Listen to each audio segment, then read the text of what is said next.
morning. Hi, Audrey. How are you? How are you? Hi, Neil. Hope today is a beautiful day despite the effed up world. I'm at work, but I wanted to pop in and say hi. Audrey, thank you so much from a few minutes ago. That's so nice. That's so nice of you. And I hope your day goes fast. Or if you really enjoy it, I hope it goes a little slower. So how about that? Good morning, Neil. How are you, darling? I'm the same as good morning, how are you? Good morning, good morning, good morning to you. Things are good. Things are great. Wake up, see another day. What's not to love? No, I'm great. Actually, I'm fine. How are you, Neil? I hope you're well. I'm just chilling. I'm actually really comfortable right now for some reason. You know how if you're sitting down and all of a sudden you find a really comfortable spot? It doesn't always happen. Isn't that funny how it doesn't always happen? Like, how come it's not always comfortable to sit down? I mean, I guess it's our bodies, but still, I feel like if you sit down, you should immediately be comfortable. I don't know. That's what I think. Well, Neil, guess what? It's Canada Day here at Lolo's Lounge because we're going to be listening to the King. God save the King. Anyway, so yeah, life's good, Lolo. You got your wash hanging on a line. That's so nice. I love hanging laundry on a line. I absolutely love that. I think that's such a great. So, wow, that's really cool. That's really cool. I really like that. I wish I could hang my laundry out, but I can't really do it here. Plus, you know what I noticed, Neil? I don't know. I'm not sure exactly if you live in a super downtown area of Neil of Montreal. Our gracious sovereign speaks at 11. Leaves town at 2. Wow. He's out. He's out. Yeah, it's coming up. So I have it keyed. I have it keyed up for us to watch. What was I gonna say? Yeah, anyway. So here we are. Lee, good morning. Good morning. Busy day, Lee. I don't even know anymore. I don't even know. I don't know. I give up. I don't know what's gonna happen. I just, I always felt when I was like a kid, and I'm sure you guys, I mean, I'm sure everybody feels this at one point, so I don't think I'm special at all. But I always felt like I just don't fit. I don't fit anywhere.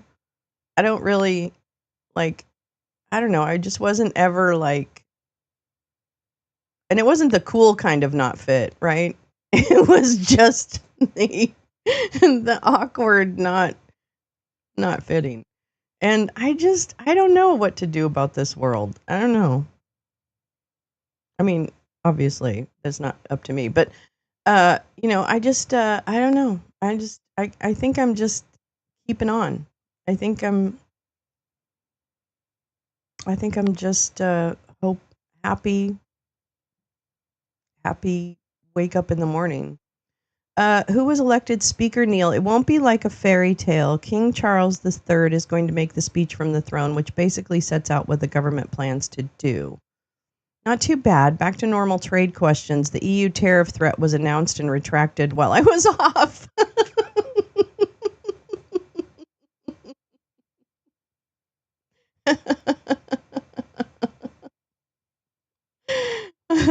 Well, that's a good. You should probably plan your trips accordingly, Lee, so that you can avoid the melee of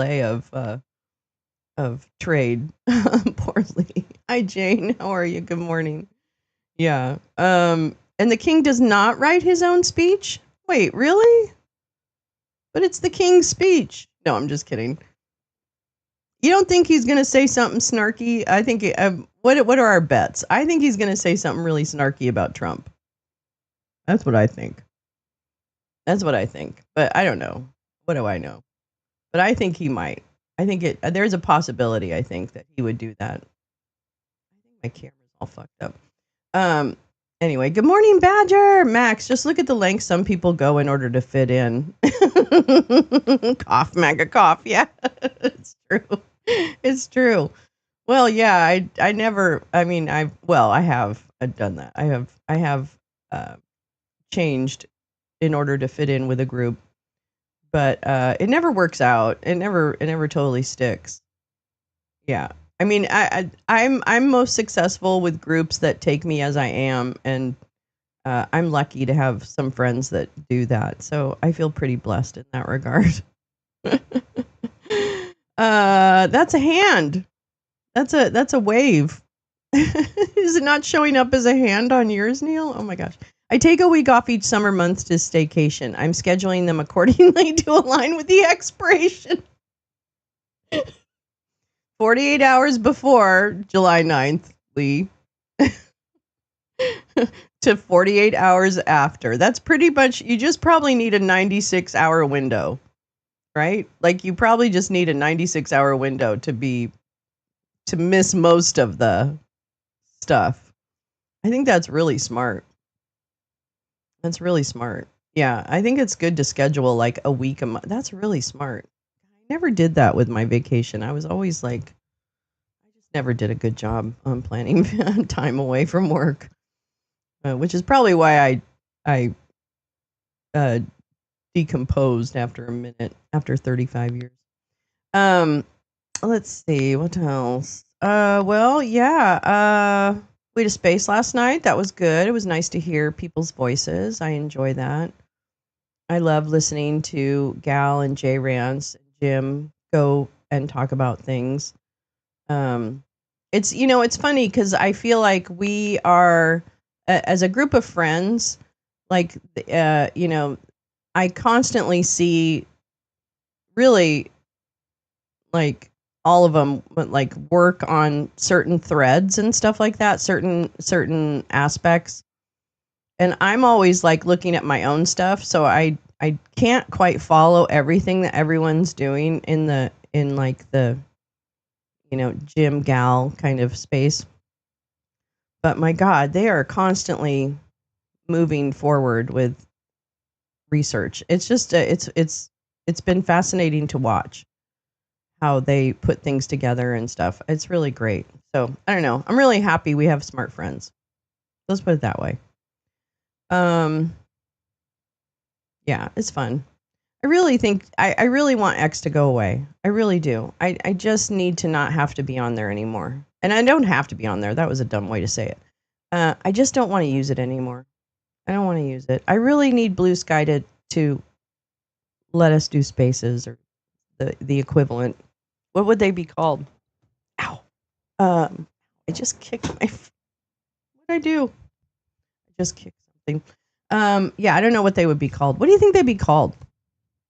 I want all bot owners in jail. I agree.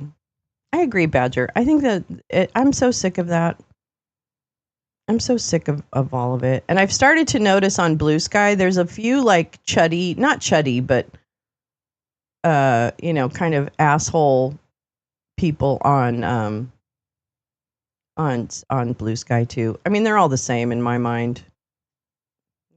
Like it's like any Silicon Valley startup. It might start with some good idea that, will make people's lives better, but inevitably money takes over and here we are. Neil, I agree. Unfortunately, a couple of my friends haven't moved to Blue Sky, so I have to check in and shitter sometimes. Yeah, and wait, Max, what's that thing you have? X cancel? Conference calls. Yeah. Cosmos, Atmos. Ah, hi Haggard, how are you? What's Atmos? I've heard of that before. What is that? Is that a thing? Is that something? I think I need to fix my camera. Hold on. Anybody move? Dinosaur in there. My dinosaur in there. Harp. Oh wait, is that harp? Isn't that the Wasn't that the rescue plan for 2008?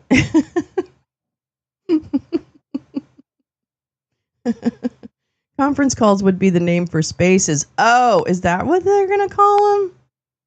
Oh, okay. Atmosphere. I'm trying to play with blue sky. Oh, atmospheres. What? I don't get it. Cosmos. Spaced out space. Yeah, harp too. Oh, okay. So it's something else. It's something else other than just, whatever. I get it. I don't get it, but that's okay. You guys are a lot smarter than I am, and you're probably more awake. Because using ionosphere for comms. Ah. Oh. I always wished I could play the harp. What a terrible instrument to have to haul around. I guess that's probably the point. Well, I hope your day's going well. Let's see. I'm just going to check. I have a few things lined up for us to read before the king comes on. You rule Britannia. Britannia rule the seas. Yeah.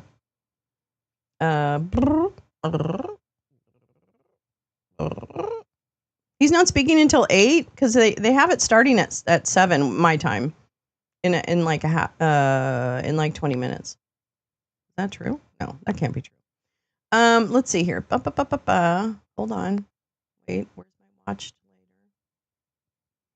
Let me see if I have anything good.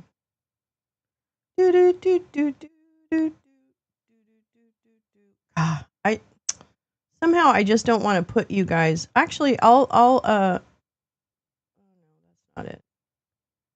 I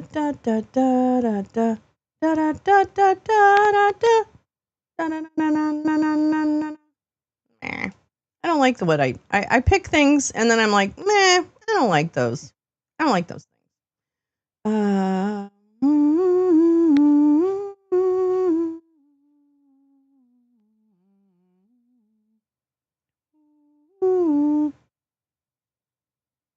Oh, did you guys hear about this story? Well, did you hear about the crypto king, the guy who was like, harp is funner and easier to play than one might think. Really? Because it's like it's basically like playing like the inside of a piano, right? I just think the sheer weight of it would be challenging. But man, what an incredible instrument that is. Man, whoever thought of that was like, really? It's all, yeah. I don't really know I don't know how to play piano. That's one of those things that I always wished I could do. Because the people who can sit down at a piano and play songs, I just think that is one of the most wonderful things in the world. And I regret that I never really stuck to any kind of lessons. Did you guys hear about the guy that was kidnapped in Brooklyn and like tortured for like a month or something? Did you guys hear about that? And it ends up that, it's like a crypto whatever, it's a crypto beef. Can you believe that? He tortured another crypto investor for weeks in a hotel, in a room, in an apartment. Yeah, in an apartment in. Is that what it was, Neil? I didn't even read it. I just couldn't believe it. I know someone who can teach you. Oh yeah, that's right. Oh, I should try. I should try one more time, right, Max? Before I die. Hi, Gal. Good morning. Yeah, so so this guy held the other guy for weeks in a fucking Soho apartment that was rented for like $30,000 a month or something. Bobo was telling me about it. She's like, "Did you hear about the guy that got kidnapped in New York?" And she started telling me about it, and I'm like, that sounds like there's something else to that story. Like, why would a random tour? Because the headline was Italian tourist kidnapped in New York and held and tortured, and I'm like, that sounds like there's more to that. And then it turns out it's some crypto beef, which not that anybody should be kidnapped and tortured. Don't get me wrong. But there was a little more to it than just like an Italian tourist being kidnapped off the street in New York to get his password. Oh my God. How is that ever going to work? How is that ever going to work? On what planet are you going to get away with something like that? Come on now. Really? How are you going to get away with something like that? Good morning, butterflies. How are you, darling? Yeah, I mean, come on now. How is that going to work? You're not going to be able to hide that. I mean, this is... it's not 1930s, Bowery. It's not, that's not what it is. It's fucking, I mean, I'm surprised. Well, I guess they couldn't kill him because they needed the password. Oh, this is so weird. I don't know. That was a weird story. Anyway, that kind of caught my eye. I do have some stuff to read to you this morning, and I think I'm ready. I think I'm ready to read. I'm ready to read. Yeah, I'm ready to read. Because I have a few things I want to read. And the first one is about Steve Witkoff. A bunch of crypto influencers were killed over the last few years. They should not announce their riches. I'm sorry, Jane. That's not funny. But there is something kind of funny about it. But no, of course, I don't want anyone to die. But yeah, that's kind of weird. I guess that would make sense, though, right? When the calculation starts having like tons of money and people start throwing shit around, yeah, I don't know. It's weird. What a weird world. God, people spend the time on weirdest things. Okay, well, first, speaking of weird things. Hi, Teresa. How are you? That's their problem. They want to flaunt their wealth. I guess. I don't know. I mean, And they are kind of like, crypto tends to attract some pretty insane characters as well. I mean, there's not exactly a bunch of choir. Well, maybe choir boys is the wrong term. There's not a bunch of Cub Scouts doing crypto. So maybe that's probably why. I too like the piano players. I know, right, Jane? That's what I read. They tortured him to get his password to clean out his crypto account. Oh my God. Give him the fucking password. Give him the password. Okay, I guess that means they would kill him, though. Okay, wait, never mind. That's a bad idea. Don't give him the password.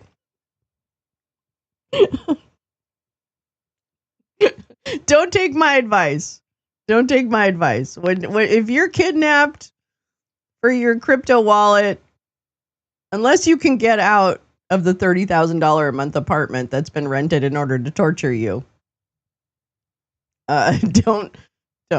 Just don't. I don't know, gal. Oh, wait. Maybe I can find out. I might be able to find out. Hold on. Let's do this. Hold on. Authorities today. Hold on. No. Okay. Here we go. Is it turned up all the way? Yeah. All right. To determine exactly what happened inside this New York City townhouse where a suspected kidnapper held a man captive and tortured him for weeks before that man was able to escape. News Nation's Caitlin Becker is in downtown Manhattan for us this morning. Good morning, Caitlin. This story is just so weird with so many twists and turns. What are you learning? Hannah, this is one of those stories that is almost too wild to be believed. We have allegations here of abduction, kidnapping, torture, foreign crypto kings battling out over alleged extortion in a multi-million-dollar townhouse here in one of the fanciest areas in New York City. I'm in that Nolita area, so that's right around Soho here. This is the house that we're talking about that's in question here. 37-year-old John Woltz, who's known in some circles as kind of a crypto king of Kentucky. This guy is worth millions and millions king of dollars. Kentucky. Allegedly lured an Italian tourist who took pics also was a crypto kind of executive, a 28-year-old, here to the city under the guise of trying to exchange different kinds of Bitcoin, different amounts there. We're unsure of the amount there. Well, from what we understand from law enforcement, once that 28-year-old tourist, whose name has not been released, got to this multi-story, multi-million-dollar home here, he was allegedly tied up and tortured for weeks. Now, I don't know for how much we By can that see into the guy? house, but there's a big staircase that goes up multiple floors here. And in one of the allegations, authorities say he was actually dangled over the side of it, and they threatened to kill him, all if he didn't release his crypto password. This is for access to his crypto wallet. Now, this home allegedly being rented by John Waltz retails for roughly $30,000 to $40,000 a month. And A prosecutors month. say the victim was tied up, tased while his feet was in water. He was restrained with electrical wires, pistol whipped, drugged, and as I said, dangled over allegedly that stairwell inside. And you can just see we will how watch that. fancy this right, house is here, considering all of this that had allegedly gone down. Everyone who has walked past us so far today, who lives in the area, who are locals,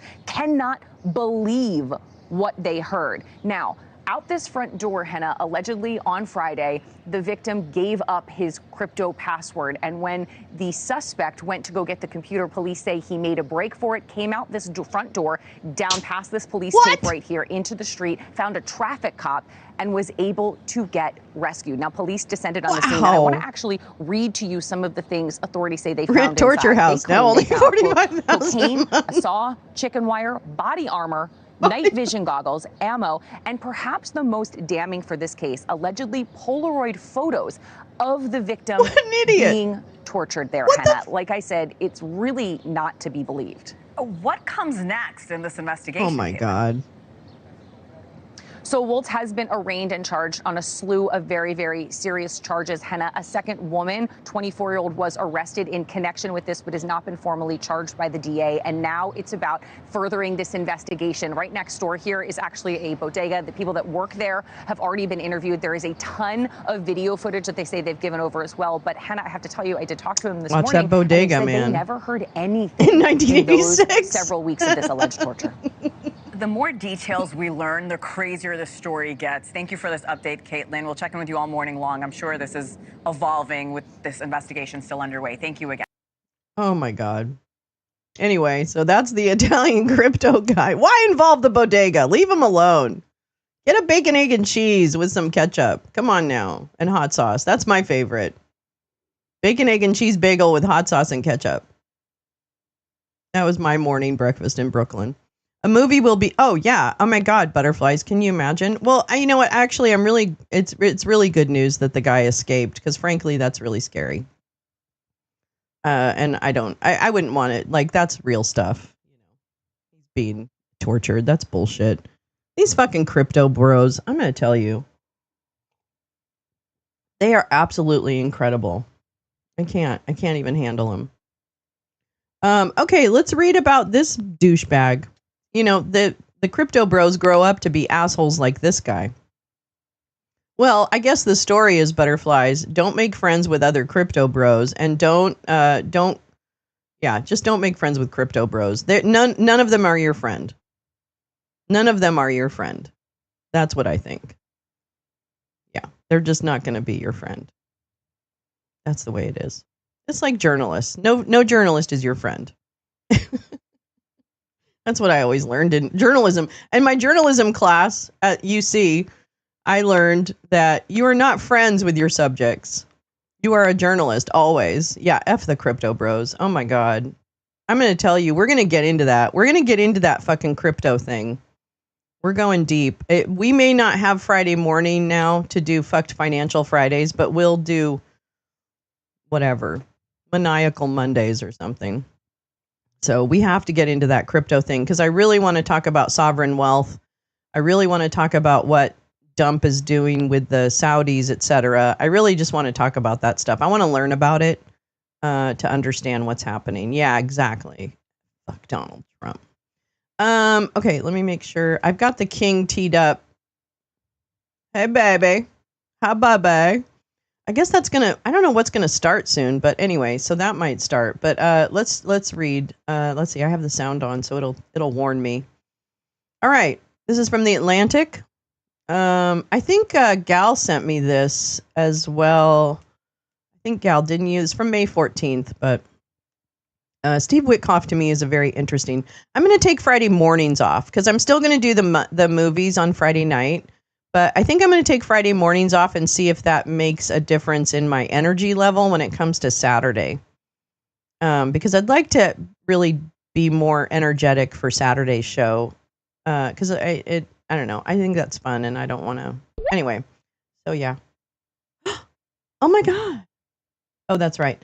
I have I set up a Zoom to have guests on, but I have to. We're still gonna have to fix it. We're still gonna have to. We have to test it.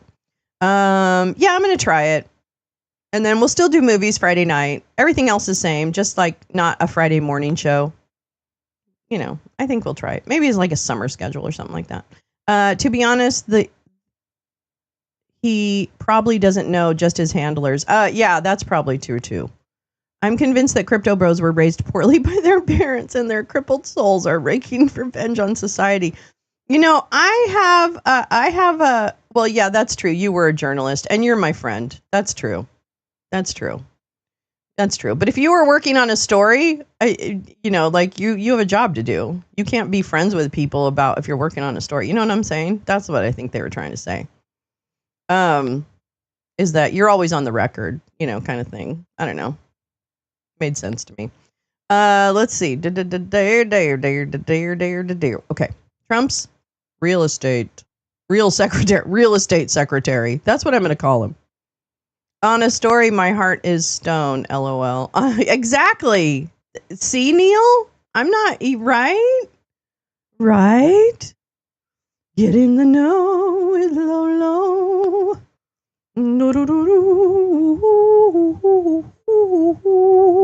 Here we go. All you have to do is play golf with the president.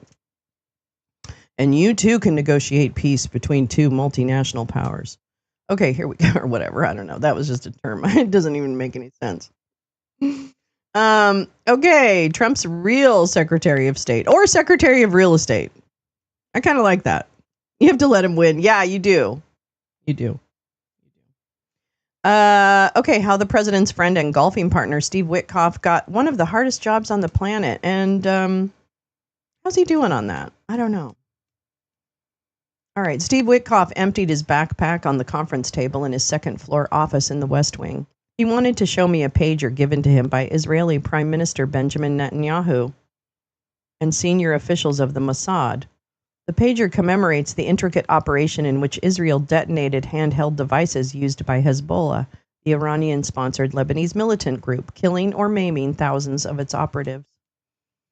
Witkoff located the gadget amid a tangle of electronics he uses to communicate abroad in his role as America's shadow Secretary of State. The back of the pager, he proudly told me, carries an inscription, "Dear Steve, friend of the State of Israel." And then the acronym OTJ for One Tough Jew. If one definition of Jewish toughness is the willingness to stand up to Netanyahu, who has frustrated American presidents going back to the days of Bill Clinton, then Witkoff, President Donald Trump's special envoy for more or less everything, deserved the label. He had just pressured the Israelis to accede to a January ceasefire and hostage agreement negotiated with the help of Egypt and Qatar. Just this week, working behind Netanyahu's back, he claimed another victory, pressuring Hamas through an intermediary to release Eden Alexander, the last living American hostage in Gaza. Witkoff's spectacular rise on the world stage, few people outside New York real estate circles, told ya, knew of his existence 5 months ago. I didn't make that up. He's a real estate guy.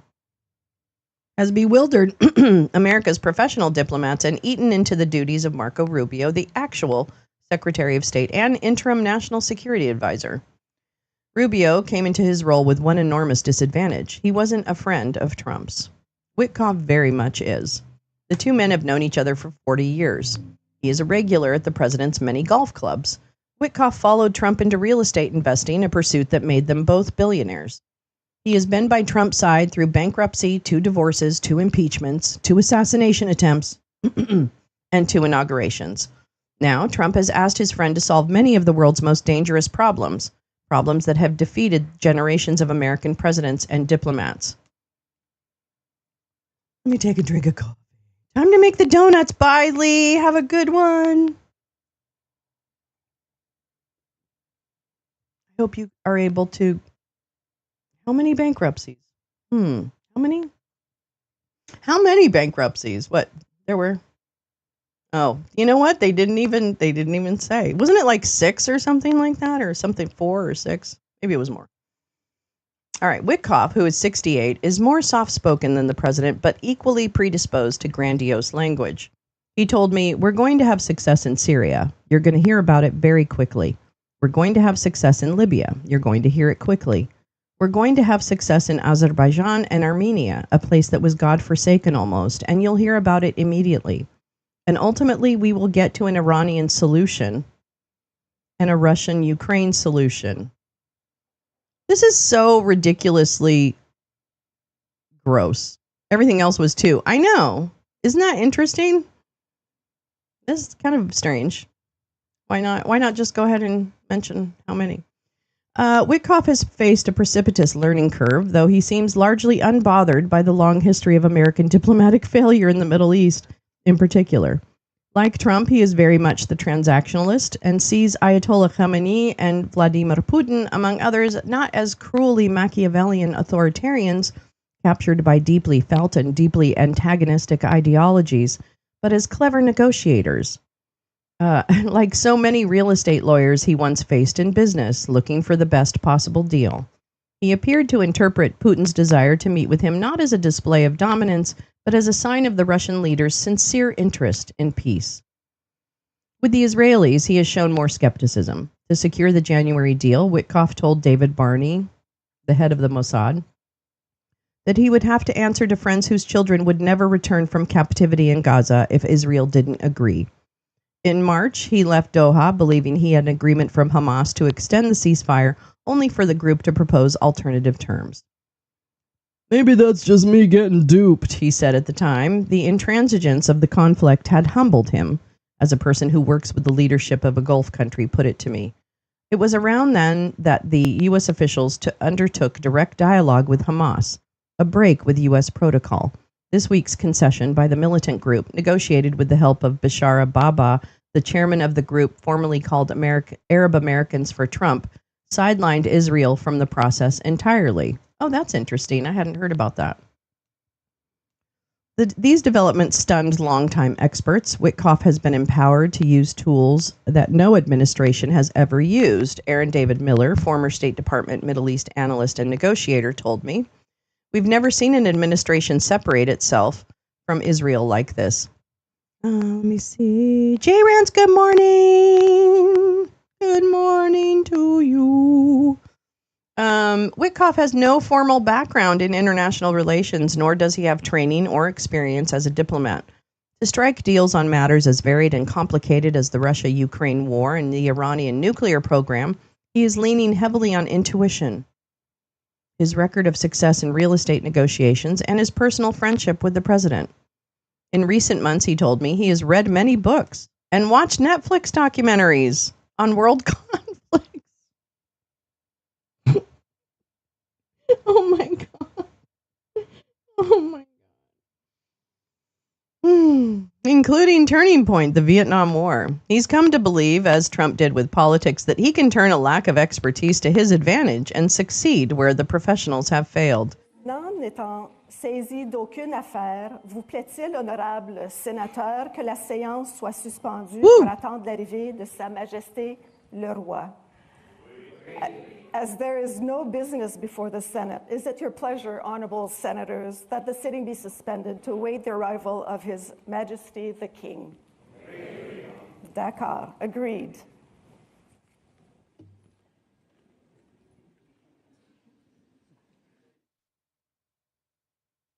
Oh, okay.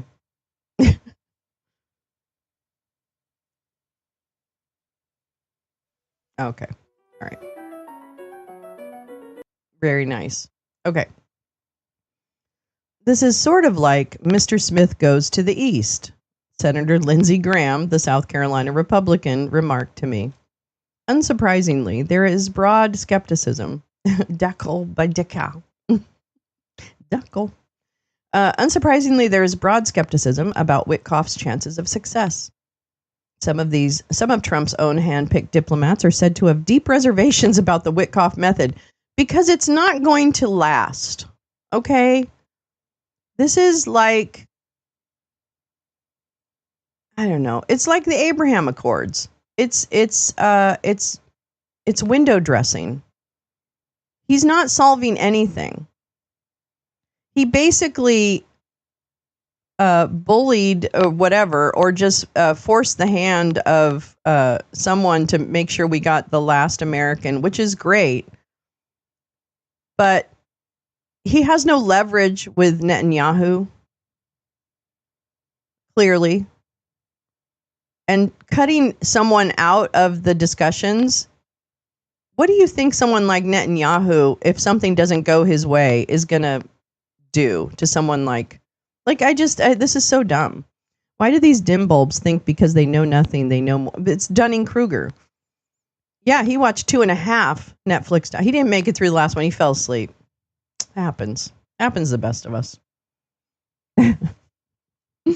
Unsurprisingly, Witkoff shocked U.S. foreign policy veterans by returning from his March meeting with Putin, echoing Kremlin talking points in an interview with the former Fox News host Tucker Carlson. Putin, Witkoff said, quote, doesn't want to see everybody getting killed.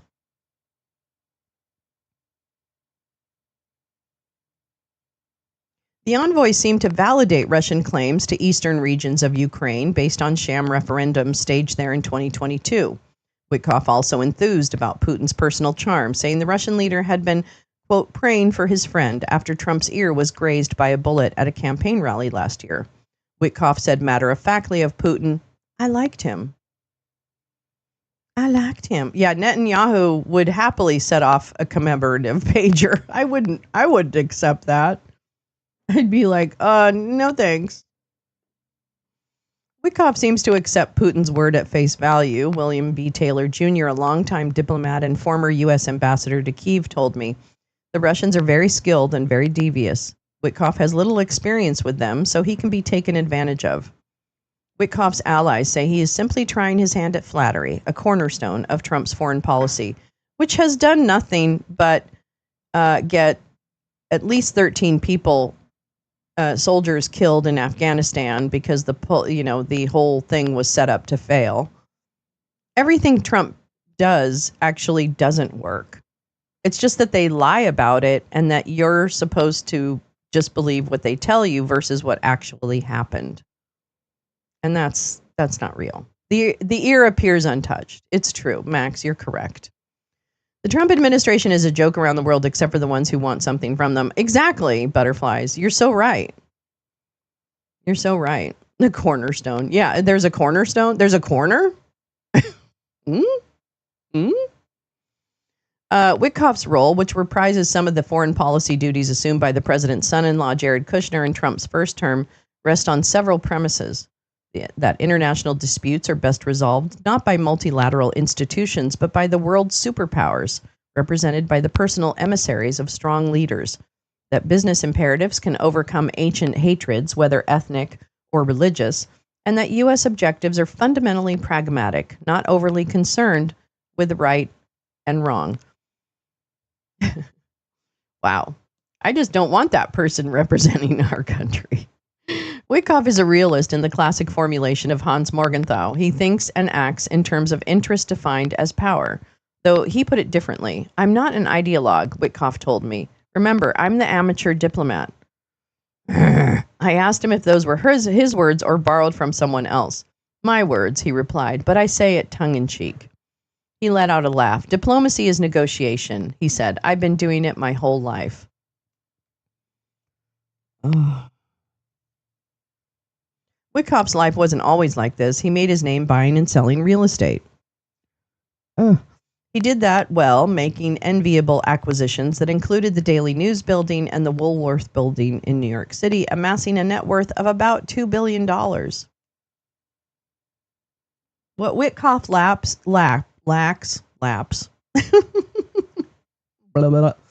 What Witkoff lacks in diplomatic credentials, he makes up for in the president's confidence. Trump trusts Witkoff, aides and other allies said, because he succeeded in an endeavor that the president respects, making money, and because his loyalty is absolute. A person like Donald Trump has many, many, many acquaintances, far too many to even name or count, Susie Wiles, the White House chief of staff told me. But I think he would say he has very few true friends outside of his family, and Steve has to be first among equals there. I'm going to tell you right now, the reason he has very few true friends is because he's unfriendable. Woolworth's memories of, oh, I know, the counter and all that. Wiles is one of more than 24 White House aides, current and former American diplomats, foreign officials, and business associates who spoke with me about Witkoff's role in high-stakes international negotiations. Some agreed to be interviewed on the condition of anonymity to discuss sensitive sticking points in ongoing talks or to offer candid assessments of Witkoff's capabilities. They revealed previously unreported aspects of his background, his relationship with Trump, and his approach to diplomacy, painting a picture of a happy but unlikely warrior, a new kind of diplomat for a president redefining America's role in the world. I mean, Witkoff to me seems like he just, what is it? He doesn't have a, what did they say? They said it so pretty. They said it so pretty. God, I can't even. Like he's not, he has no religion about this, right? He has no religion about what his he has no humanitarian kind of prompts. This is transactional. Hi, Karen. How are you, darling? Grandma walked my legs off in New York. Aw. And stay out of Woolworths is my favorite line from a brother. We're out there. Yeah. Oh, that's a good movie. That's a good movie. It makes no sense to accept a gift pager from someone who used pagers to maim people, right, Neil? It seems like a no thanks. Thanks, but no thanks. Yeah, he is a Trump lapdog. Okay, Wiles is one of more than 24 White House aides, current and former. Oh, I already read all that. God damn it. Sorry. They revealed previously. Oh, yeah. Oh, man. I met Witkoff twice this month in his West Wing office. It's a spare room for a billionaire, outfitted with little beyond a desk, a plain conference table, and a chair where he rests his backpack. Images on the wall include a pastoral scene, but otherwise mostly show Trump. Trump with Witkoff, Trump with Netanyahu. During our conversations, Witkoff was loose and expansive. He chanted a portion of the Passover Haggadah. I hope I didn't say that wrong. I'm sorry. Blamed Henry Kissinger for prolonging the Vietnam War to advance President Richard Nixon's political prospects. Quote, "I would never be able to live with myself," he told me, and declared Trump a history buff who was extraordinarily well-read. Well, he is a true believer. Witkoff wears his own history around his neck. Seated across from me at his office conference table, he brushed aside his purple tie and unbuttoned his dress shirt to show me 2 Star of David pendants, one that had belonged to his father and one that had belonged to his eldest son, who died of a drug overdose in 2011 at the age of 22. Witkoff has cropped graying hair and eyes that gleam when he discusses his many responsibilities. "I love it," he said of his high-flying role on the world stage, "but can also betray terrible grief. I do have this strong sensibility," he told me, "that my boy Andrew, who I lost, leads me to do these things." No, Andrew's probably trying to stop you because he knows you're dick. After Alexander returned from captivity this week, Witkoff gave him the necklace that once belonged to his son. Witkoff was born in the Bronx and raised on Long Island, the descendant of Eastern European Jews. His father made women's coats, taking over from Witkoff's grandfather after a heart attack, and his mother taught 3rd grade. Growing up, he learned Krav Maga, a martial art used in Israeli military training. Witkoff earned a bachelor's degree in political science and a law degree, both from Hofstra University on Long Island. He first met Trump in the 1980s when he was an associate at the New York firm Dreyer and Traub, which represented the mogul in real estate transactions. Witkoff was at a delicatessen on East 39th between Park and Lexington Avenues late one night when Trump arrived without any money and, recognizing Witkoff from the firm, asked if he could spot him for a ham and cheese sandwich. Oh, and then he's Secretary of State. No. I wanted to be him. Witkoff recalled in the March interview with Tucker Carlson. So Witkoff gave up legal work to invest in real estate. I know, I love that story. Oh boy. What scamps, right? Absolute scamps. Cherry Coke, please. Uh-oh. Then, yeah, Witkoff got him off the hook for a federal investigation. Oh, Jay Rance. Oops. A little more than a ham and cheese sandwich, huh? Yeah. Okay, so Jay Rance, this is what I'm wondering. Given the Craig Unger, background expose of Trump, what's the association between the guys in the furniture business that were the ones who kind of like, that brought him in? And what's the connection between those like Russian operations who were working in like furnishing and stuff like that, and Witkoff? Was Witkoff at all engaged with that group, I wonder? I just don't know if that's the case or not. He started small, collecting rent at tenement buildings he owned in the Bronx. What about Canada, Badge?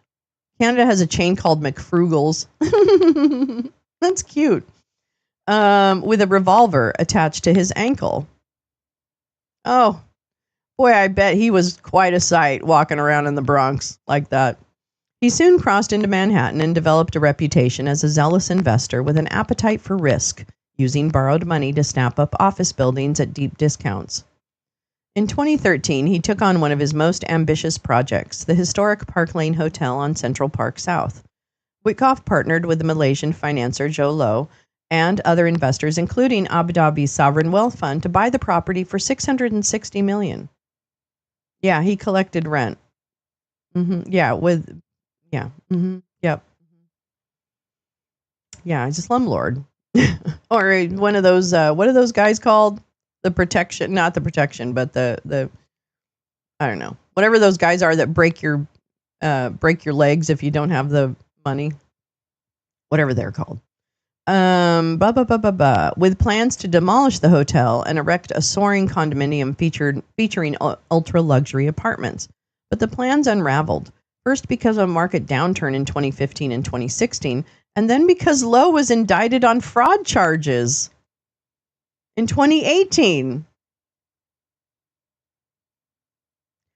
Karen, I think I may be in the minority, but I never liked any cherry-flavored things because they remind me of cough medicine. Well, that's a fair point. Yeah, funny how Witkoff hates Kissinger, and he's taken Kissinger's role. Yeah. Yep. Boogie down Brox. Yep. That's right. Imagine that. Mr. Lowe was indicted. Oh my God. Hi, Jim. Let's see. But the plans unraveled. All right. Witkoff wasn't accused of wrongdoing. Not me. And Jonathan Mechanic, that's not a real name, a longtime real estate lawyer in New York, told me that Witkoff was hardly the only person deceived by the Malaysian businessman, who was still a fugitive. He wasn't. Yeah, exactly. He didn't even make it through the Kissinger miniseries. Right? He watched the Hallmark holiday version of Kissinger. I know, I do love cherries. Jonathan Mechanic, who has a fake name. No, he doesn't. A longtime real estate. He managed to extricate himself, and I give him credit for that, Mechanic said.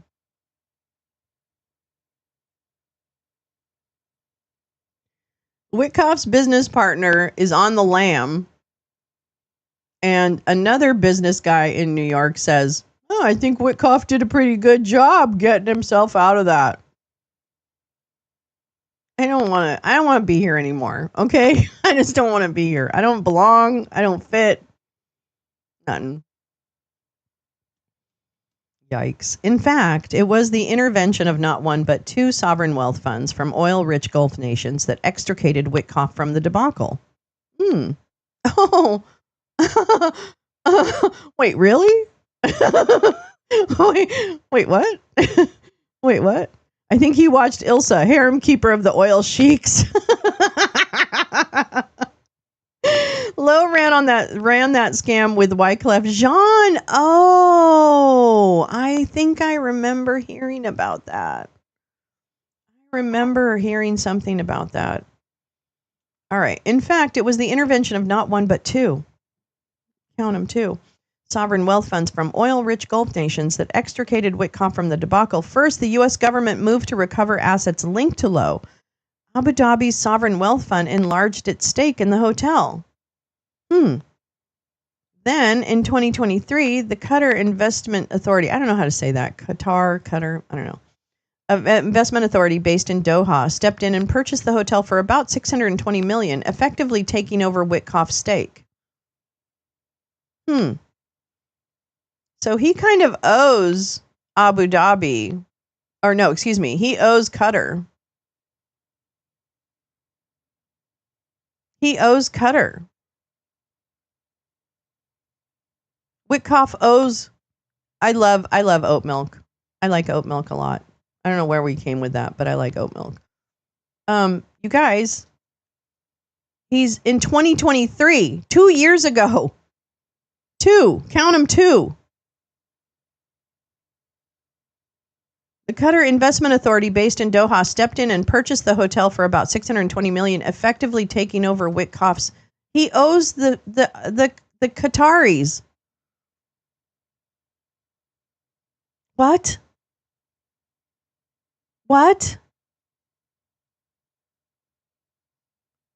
The guy negotiating? What? Yeah, and he owes T-Nope a ham sandwich and cheese. Ham and cheese. Extra $1. That seems like a big deal. I want to watch that movie, but Oz doesn't allow it. Aww. Well, we'll do another. Well, let's do more movie nights, Frank. Oops, wrong way. T-Nope owes him. Yeah, actually, that's true. Well, it all rolls downhill, doesn't it? Oomph. Doesn't it? In Qatar. What? I need to take a picture of that. I'm so sorry. Okay, there we go. The series of transactions has prompted criticism of Witkoff. No, really? It has? And suggestions that he is indebted to Qatar, whose role in the long-festering regional conflicts is highly complex. You're jumping ahead, Jay Rance. I don't know where the plane fits in. They always say Qatar, which seems wrong, but I think you're right. It's probably right. I'm sorry. Guitar? Like Qatar? I don't know. Qatar is home to the largest U.S. military base in the Middle East, but it also maintains relations with Iran. It hosts Hamas political leadership, yet engages extensively with Israel, including as a mediator in talks with the militant group. All the while, Qatar pours money into American institutions as a way to curry favor and influence its munificence. I've never heard of that word. Its munificence is as conspicuous. I think that's made up. I hear gutter from people who seem to know, maybe with a funny glottal. Oh, so it's almost like gutter. Yeah. I find I struggle with Gaza too, because I want to say it appropriately, but I go between both pronunciations. I apologize. I hope that doesn't bother anyone. I don't do it on purpose. I just kind of mess up. So just so you know, sometimes I just mess up. All the while, Qatar pours money into American institutions as a way to curry favor and influence. Its munificence is as conspicuous as can be. See the Boeing 747 palace in the sky that Trump has accepted. Oh, Qatar. In his words, free of charge. I'm telling you, there's as many people that say Qatar as there are Qatar. I just don't know. I think I've heard Qatar more from people that are from the region, but I try to listen to anyway, it doesn't matter. An April headline. According to Google. Oh, okay. English is a different language. It's true. I never heard munificent before either. An adjective of a gift or a sum of money, larger or more generous than is usual or necessary. A munificent gesture. I'm going to start using that. Thank you, Karen. Dictionary. There is a glottal stop in there, and I can't quite do the glottal stop with any fidelity. Yeah, I can't. Munificence is a word. Yes. I know. I think they made it up, Neil. All right. An April headline on Jewish News Syndicate posed the question bluntly. Did Iran ally Qatar, Qatar, Qatar, that's what I'm calling it, Qatar, purchase Trump envoy Steve Witkoff? Witkoff's colleagues dismissed this criticism, no shit, as an attempt by Netanyahu's right-wing associates to thwart the envoy's diplomatic efforts because they favor confrontation with Iran. Witkoff declined to be quoted about the Park Lane Hotel, but bristled at the suggestion that he was in the pocket of Qatar. He touted his pro-Israel bona fides by describing a visit alongside a general in the Israel Defense Force to Hamas' network of tunnels in Gaza. I was in the tunnels with the head of the Southern Command. Does that sound like I'm a Qatari sympathizer? He asked me. I'm a Krav Maga double black belt. He added for emphasis, double black belt. What does that mean? Yeah, I'm going to call it Gwai. Me too. I'm calling it Quater. Who gives a shit? His pants are too heavy. Put that ashtray down. I am no Qatari sympathizer, he said. What I am is a truth teller. What the fuck does that even mean? Oh my God. Understanding how Witkoff became the president's everything emissary requires a lesson in how Trump plays golf.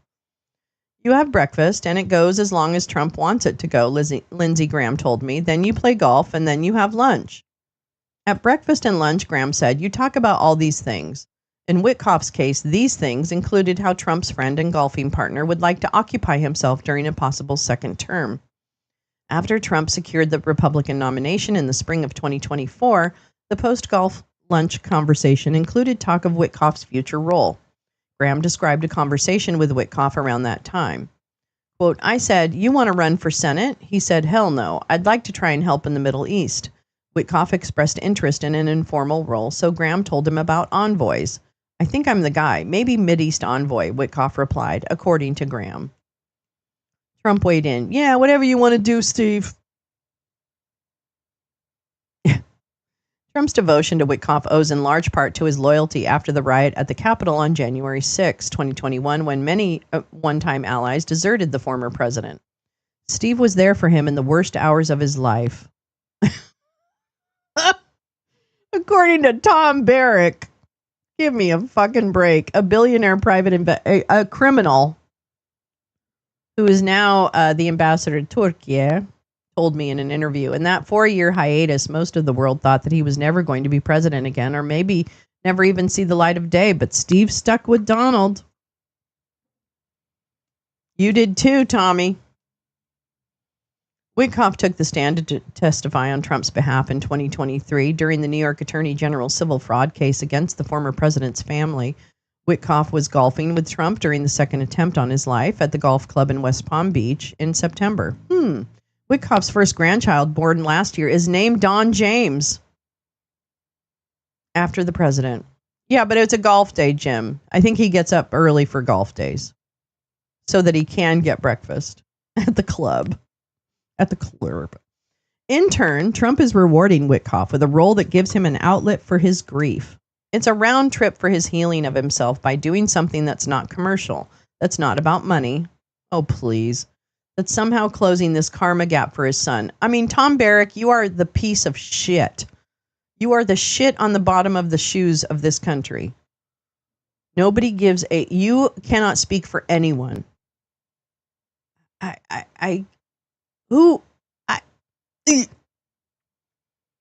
Witkoff has forged a special bond with hostage families, multiple associates told me, at one point whisking a family waiting for a White House meeting to dinner at Osteria Mozza, a popular restaurant in D.C.'s Georgetown neighborhood. That personal motivation is a part of what distinguishes Witkoff's outlook, said Kushner, who is not serving in Trump's second term, but has offered counsel to the envoy. Interesting. Witkoff, the president's son-in-law, observed, is, quote, not afraid of being yelled at. Addressing Witkoff's critics, Graham put it more colorfully. I would tell them all to fuck themselves, the senator told me, to the foreign policy elite. What the fuck have you done when it comes to Putin? How did your approach work? Isn't it getting cringe? Thank you. I'm feeling it too. And what is this about Lindsey Graham being, he's the tough guy now? Really? Yeah, what grieving parents don't love a jaunt to a named restaurant in the Georgetown? Right? To be put on display. Whatever. When Witkoff started as an envoy, he came across as a nice guy who didn't know anything about anything. What a scamp. As one person involved in his briefings put it to me. For a newcomer, he seems surprisingly confident in himself, yet at the same time interested in other people's expertise. His team is extremely small. He is a deputy, Morgan Ortegas, an experienced national security professional and U.S. Navy Reserve intelligence officer who served as State Department spokesperson in Trump's first term. The envoy has only a few other aides, but draws at will on the resources of the intelligence community and diplomatic corps. He has grown especially fond of a senior CIA official working on the Middle East. We're like a SWAT team, Witkoff told me. Give me a break. After sensitive discussions abroad, he typically briefs some combination of the president, vice president, chief of staff, and national security advisor, among others. He has taken advice from a wide range of people, including intellectuals and former heads of state. Bernard-Henri Lévy, the French philosopher and activist, has weighed in on the importance of Ukraine's struggle. In his quest to resolve Israel's war with Hamas, Witkoff has heard from Clinton, who made a trip to the Middle East in January, and former British Prime Minister Tony Blair, who has visited Witkoff in Washington. Interesting. Blair's former chief of staff, Jonathan Powell, now national security advisor to Prime Minister Keir Starmer, has become an important interlocutor, spending time this month at Witkoff's rented townhouse in Washington. Miriam Adelson, the Israeli-American physician and GOP megadonor, has become a dear friend, Witkoff told me. Yeah, she's a dear friend. Witkoff's first diplomatic mission, even before Trump was inaugurated, was helping President Joe Biden's team secure a ceasefire and hostage deal. That required being firm with the Israelis. In the months since, the Trump administration has enabled Netanyahu's deadly blockade and bombing campaign in Gaza. The president has gone so far as to suggest permanently displacing Palestinians from the enclave and transforming it into a Mediterranean resort. Israel's announcement this month that it would intensify its war in Gaza prompted a shrug from Witkoff. The conduct of Hamas, he told me, has been so poor that Bibi, in certain circumstances, has felt he has no alternative. Any long-term resolution, Witkoff said, must involve the total demilitarization of Hamas. Well, good luck with that. That seems like sophomoric in thinking, Yeah, Lindsay knows all about blackmail. I don't think Lindsay stands up to shit. Witkoff's approach has not been to restrain Israel, but simply to work around Netanyahu to advance Trump's objectives, including a truce with the Houthis in Yemen and the release of Alexander. Do we have a truce with the Houthis? Have we been bombing Yemen lately? I'd like to know more about that. That breakthrough points up Israel's failure to release the other remaining hostages, a source of frustration for Witkoff, who reportedly told hostage families, Israel is prolonging the war even though we do not see where further progress can be made. Having support from the Israeli prime minister doesn't seem as important to Witkoff as having the backing of Israeli society. He told me, if you look at the public opinion in Israel, it's split more than down the middle on behalf of getting the hostages out and having a negotiated settlement to this thing. I asked Witkoff what he made of the expectation that Israel would be party to the discussions with Hamas and the Houthis, and he was unfazed. I make of it that the president is the president, and I follow his orders, the envoy told me. The president's orders took Witkoff to Moscow in February to pursue a deal. The Russians would release the American schoolteacher Mark Fogel in exchange for a cryptocurrency kingpin being held in a California jail. As Witkoff was leaving the Kremlin and getting into a car with diplomatic security service agents, his phone rang. It was John Ratcliffe, the CIA director. We may have a problem, Ratcliffe told him. The cryptocurrency kingpin, Alexander Vinnik, was balking at returning to Russia because he feared being killed there. Ratcliffe told Witkoff that he needed to inform Russia's domestic security service, the FSB, about the prisoner's objections, and he warned that Moscow might hold up the exchange. Oh my God. Witkoff asked the driver to floor it. If he could get on the plane with Fogel, who had been imprisoned for bringing medical marijuana into Russia in 2021, and clear Russian airspace, the Kremlin wouldn't have time to backtrack. Witkoff arrived at the plane and introduced himself to Fogel as an emissary of the American president, but they couldn't leave just yet. This being Moscow in February, the plane had to be de-iced.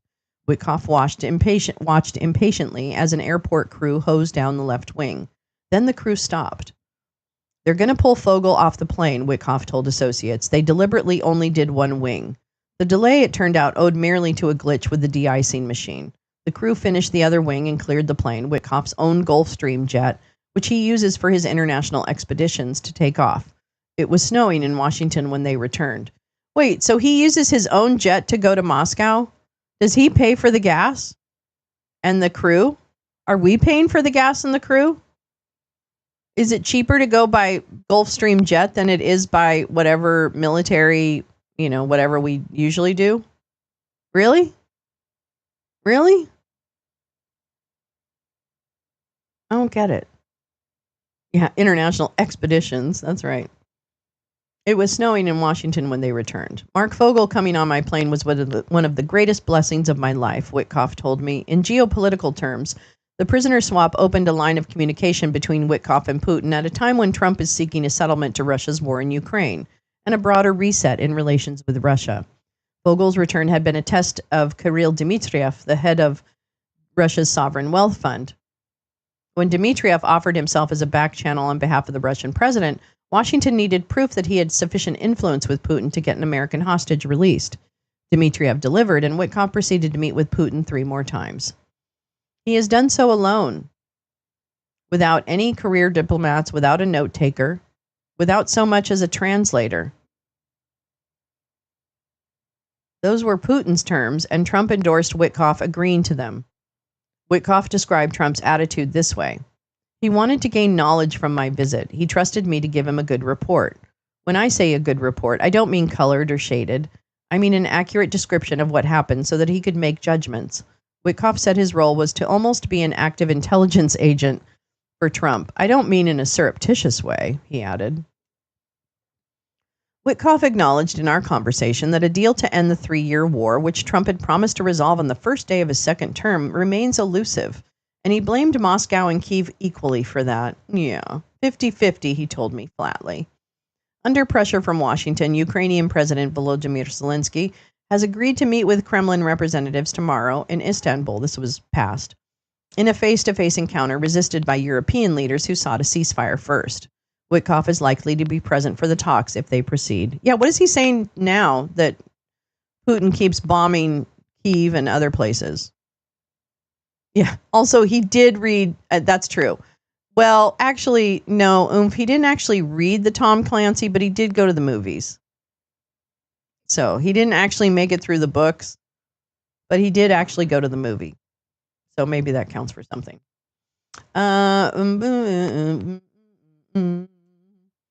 The state of play is fluid, but looks like this. Washington is trying to move both sides toward a solution that involves divvying up a handful of eastern regions of Ukraine, such that Moscow controls Crimea, which it seized illegally in 2014, along with Luhansk and Donetsk, but in return leaves Kharkiv and Zaporizhia to the Ukrainians. U.S. officials have good reason to believe they can persuade Moscow to accept a version of that arrangement because it's not dissimilar from a plan put forward by Putin. Oh my God. Witkoff has not visited Kyiv despite multiple invitations, a decision that U.S. officials say arises from the complexity of getting there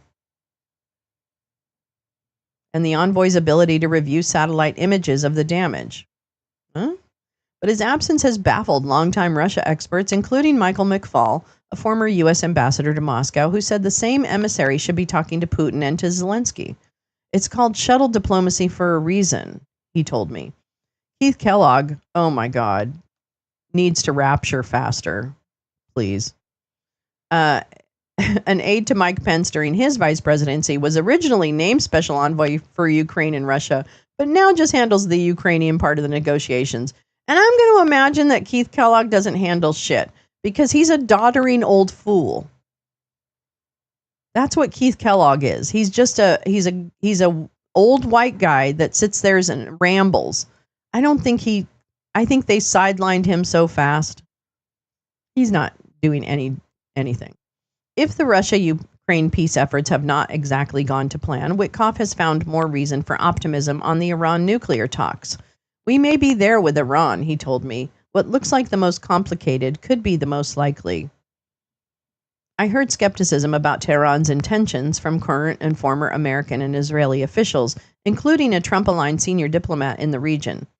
Criticism of Witkoff's approach was summed up by Wendy Sherman, who, as Undersecretary of State during the Obama administration, served as the lead negotiator for the 2015 Iran deal, which limited Tehran's nuclear program in exchange for sanctions relief. Iran's newly appointed foreign minister, Abbas Araghchi, knows everything there is to know about this and speaks perfect English. Sherman, who went on to serve as Deputy Secretary of State under Biden, told me, unless you're at the top of your game, he will run circles around you. Witkoff, she said, is out of his depth. This is a man who met with Putin by himself. How is that smart? Sherman asked. I'm all for fresh perspectives, but negotiating a business deal is not the same as negotiating with Iran. He was in Moscow when it was attacked by drones. Was he, Teresa? Was he? Is it just the Cohen-Manafort peace plan? I don't know. That's a good question, Max. Witkoff, for his part, insisted that Iran would make historic concessions. They're at the crisis point, he told me, and that's when people make decisions. But his own lessons from real estate suggest that Washington will have to make sacrifices too. In his newfound role as negotiator, he said, lessons from business are everywhere. Because deals are about figuring out how to get everybody kind of even, he told me, so much of it is about understanding both sides and what you need to get both sides to the table. And then figuring out how you narrow the issues between both sides. I spent my whole life doing that. Oh, he was? Interesting. Sometimes it's not clear what deal Witkoff is seeking. That became apparent in the early overtures to Iran. Witkoff initially suggested that Washington would permit limited uranium enrichment, which Tehran has labeled non-negotiable, only to change his tune, saying that any deal required complete denuclearization. A senior Israeli official expressed doubt that Tehran would accept Washington's terms, but heaped praise on Witkoff, offering, if anyone can reach a deal, it would be Witkoff. I spoke with a wide range of officials from other allied countries who chose their words carefully. They described Witkoff as personable and energetic. They said his relationships with the president counts in his favor. His counterparts appreciate that he seems to speak directly for the commander-in-chief. Well, until he doesn't. Okay, because he just did. We just read about that. So he doesn't speak for the commander-in-chief. He can blow it. His shoestring staff is puzzling to them because it makes coordination more difficult, and his public statements about Putin have alarmed them. As one European official put it to me, he doesn't need to be a student of history or international relations, but it's not clear he understands what Putin's after or how he really operates. Was he in Moscow? Yeah, he was in Moscow when the signal stuff was sent, right? I remember hearing that. I asked Witkoff how he sized up his place in history, if he ever mused about the fact that diplomatic heavyweights, including Henry Kissinger, James Baker, and Richard Holbrooke, had tried their hands at some of what he's attempting. He replied that he was unimpressed with Kissinger. I watched a ton of stuff on Henry Kissinger. Oh my God, if you're right. He did watch the Henry Kissinger, some of it. Among the details he learned is that the National Security Advisor persuaded Nixon not to end the Vietnam War before the 1972 election because the conflict gave him leverage in the re-election campaign. It was a sellout, Witkoff said with disgust. Well, you know what? Kissinger says, hold my vodka. I asked Witkoff what most surprised him about his work in government. He answered instantly, what the press is like. In the previous week, the New York Post, the tabloid owned by Rupert Murdoch, had published blistering criticism of his track record, suggesting he was in over his head. Witkoff told me he takes the criticism personally. I don't want my mother reading something that is unkind, he said. The envoy's image is of great concern to the White House, too. That became clear to me as soon as I began working on this piece and received unsolicited praise from multiple top officials. A spokesperson sent me comments from Vice President J.D. Vance, who said in part that Witkoff's critics, quote, know nothing about him and are attacking him because, unlike most diplomats, he actually serves the American people. Huh. White House also provided a statement from Rubio, whose role as Secretary of State would traditionally involve representing Washington in the kind of high-stakes negotiations that Witkoff is leading. Steve and I have a strong working relationship built on mutual respect and a shared commitment to advancing President Trump's foreign policy agenda, he said. Witkoff returned the praise for Rubio, telling me, my relationship with Marco is exceptional. I'm going over right now to do his nails. The relationship that matters most, however, is the one with the president, who seeks Witkoff's input not just on geopolitical issues in his remit, but on a range of other topics. They talk politics, they talk tariffs, they talk golf. One of Witkoff's sons, Zach, is in business with the president's sons through a cryptocurrency company. Oh, he's part of World Liberty Financial. I totally forgot about that. Fun fact, it was the Atlantic's coverage of Kissinger that Witkoff reviewed. So.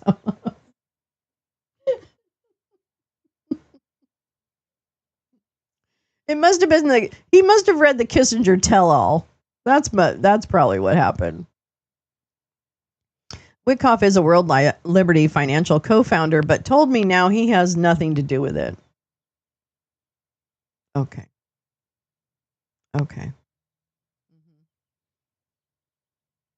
He said he's in the process of meeting with the Office of Government Ethics and filing the necessary paperwork to divest from his businesses.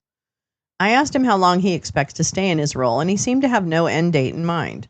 Second only to the critical news coverage, what has most surprised him is how much he enjoys his high wire act on the world stage. I can't get enough of it, he told me. I mean, sometimes I complain. I say to my girlfriend, "You have a girlfriend? What am I doing wrong?" Well, I guess I don't have millions. I'm not a billionaire. If I was a billionaire, I'd probably have a boyfriend. I'm going to be honest with you. I mean, sometimes I complain. I say to my girlfriend, God, let's get a boat, go away. But I kind of don't mean it. The work is so worthy. But yeah, World Liberty is 100% sketchy. You're right, Jim. As I was working on this story, Witkoff delivered the keynote remarks at a celebration of Israel's Independence Day, hosted at the home of the Israeli ambassador. Everyone was vying for his attention when he arrived at the 11-bedroom mansion, including cabinet officials, members of Congress, and the chief rabbi of Ukraine. I had spoken with the envoy in his office earlier that day, and we were scheduled to meet again the following afternoon, so I didn't occupy him during the ceremony. But when we shook hands, he confided that he had just been invited to brief ambassadors to the United Nations in New York before his return to the Middle East. Then he drew close to me and spoke quietly into my ear. We actually know what we're doing, he assured me.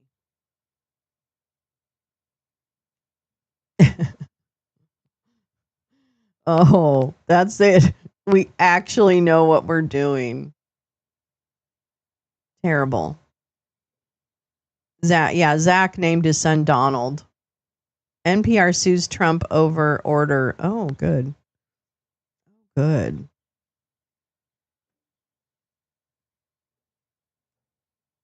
I know. See, now I don't subscribe to them anymore, but I can figure it out. NPR sues Trump. Oh, that's good. Well, good for them. I hope they do. I hope they do. Let me just check on the president, the king. Oh, yes. Oh, it's lovely. Yes, it's lovely here. Yes. I'm going to take a break for a minute, but I do have other stuff to read to you too. So don't go away. Share the broadcast if you would. Be so kind. Thank you so much. Yeah. Crazy.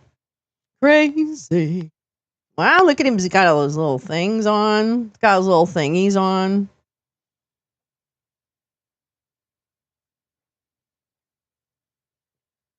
I feel like Charles is a very complicated person. You ever get that sense? Yeah, I agree. Yeah, you have to fight back. They just don't want you to fight back. They're really, I was reading the big bullshit bill the other day. I was reading the big bullshit bill, and it's just too much. It's like overwhelming. It's like completely overwhelming. A message from His Majesty, the King of Canada. Un message de Sa Majesté, le Roi du Canada.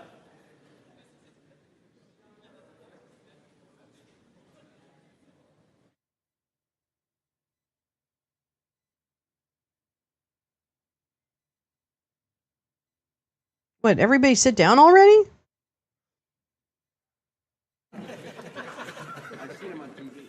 Mr. Speaker, a message from His Majesty the King. Monsieur le Président, un message de Sa Majesté le Roi. Admit the messenger. Faites entrer le messager. I love this. The captions are amazing. Yeah, Neil, you going to do a play-by-play? I'm just kidding. You don't have to.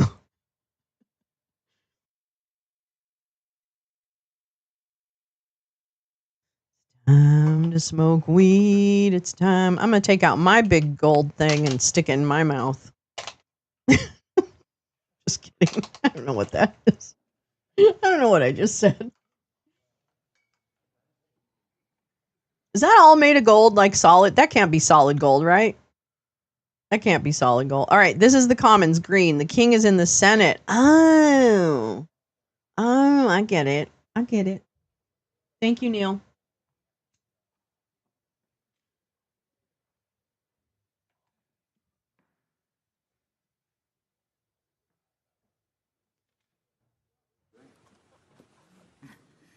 Oh, they're sitting down because the king isn't there.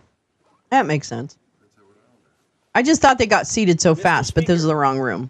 Weapon potential badge. Of His Majesty, the King of Canada, that this honorable House attend him immediately in the chamber of the Senate. Monsieur le Président, c'est le plaisir de Sa Majesté, le Roi du Canada, que cette honorable Chambre se rende immédiatement auprès de lui dans la Chambre du Sénat.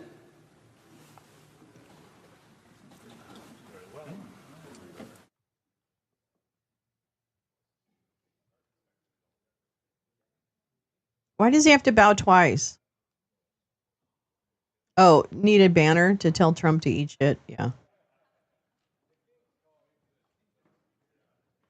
Those Mountie uniforms are kind of hot. I'm not gonna lie. I mean, they're cops, so 12, but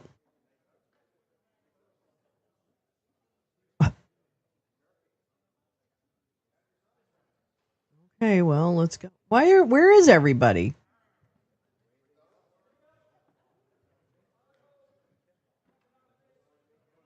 All right. Anyway, don't know if I can do play-by-play. You don't have to do any play-by-play, Neil. You are a guest. The ceremonial mace is gold-plated but not solid. Okay. Oh, yeah. This is where they weren't sitting down. That's interesting. Green and red. It's interesting. He looks pretty good for his age.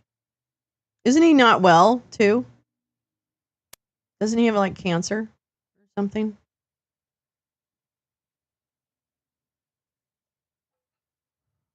I like Mark. Mark Carney seems okay, right? He seems okay. I don't know. Trump. Oh, I bet you Trump is jealous of all that. Yeah, he does, right? Jane, he has cancer. He looks like he's in pretty good shape. You know, which, I mean, you know, everybody's got their shit.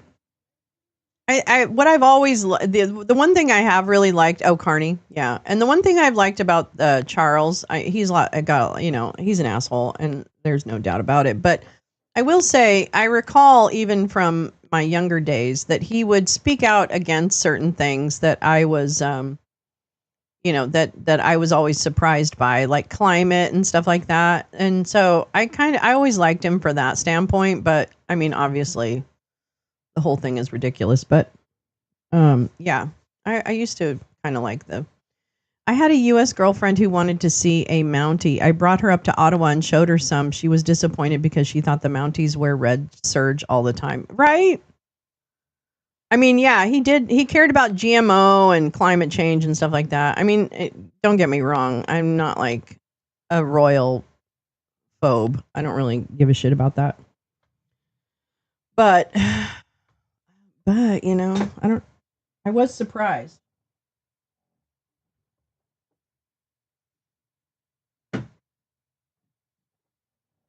All right. I'm going to keep reading. Hold on. Let me get another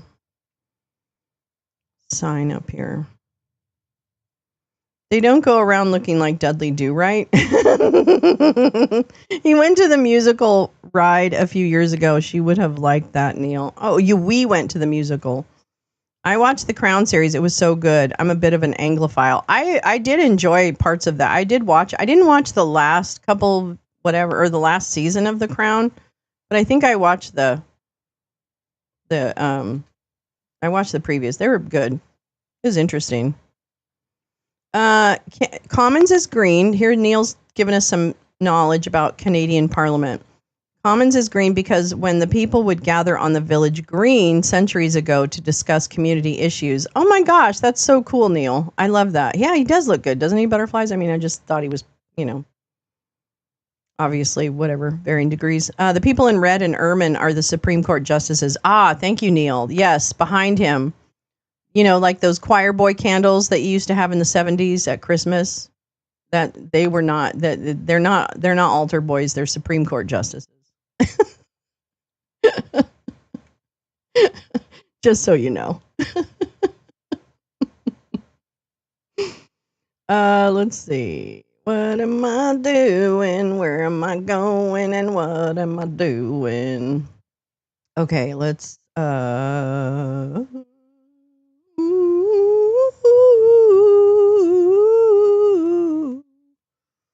la la la la. Oh, what time is it? 7. Oh, it's almost time. It's almost time. It's almost time. Gather round, we're gonna listen to the king. Gather round, we're gonna listen to the king. Santa be reppin'. That's funny. Mm-hmm. Oh, really? Oh, I don't know anything. I didn't know most parliaments follow that rule, green for the commons. I did not realize that. Thank you so much. Luckily, they did away with the powdered wigs. Can you imagine how sweaty your head would be? And then you'd have this like powder on it. Oh, ugh. Ugh. Ugh. Can't stand it. What are we gonna do? What are we gonna do? La la la la la la la. Is Camilla supposed to wear a hat? I guess it doesn't matter, right? Clearly, she can do whatever she wants. Is she still the king's consort or is she the queen? That's what I want to know.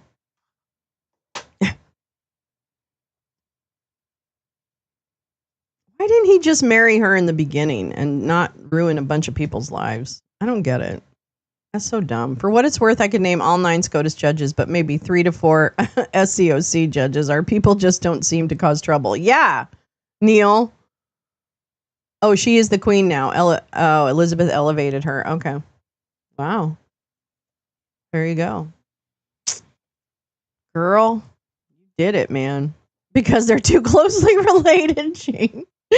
Oh, gal. White House stunned as Hegseth inquiry brings up illegal wiretap claims. What? Tommy Robinson got out of prison? Oh, God. Now we're going to have to put up with that bullshit. That guy is such a dick. Never see this box again. All right, hold on. I'm gonna double duty it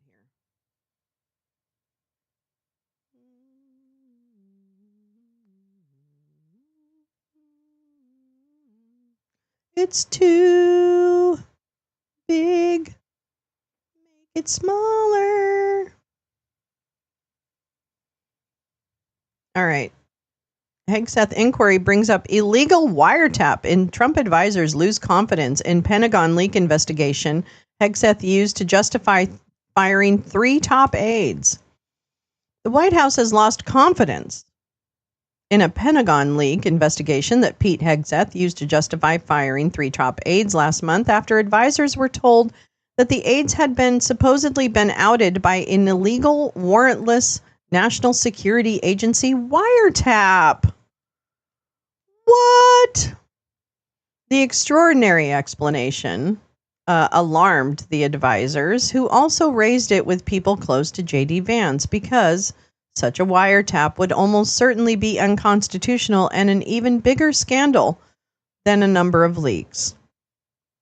But the advisors found the claim to be untrue and complained that they were being fed dubious information by Hegseth's personal lawyer, Tim Parlator, who had been tasked with overseeing the investigation. The episode, as recounted by 4 people familiar with the matter, marked the most extraordinary twist in the investigation examining the leak of an allegedly top-secret document that outlined options for the U.S. military to reclaim the Panama Canal to a reporter. Wait, what? Did I miss something? I know, NSA face leopards come home to leopard face. Oh yeah, Tim Parlatore. He was one of Trump's lawyers for all his little things.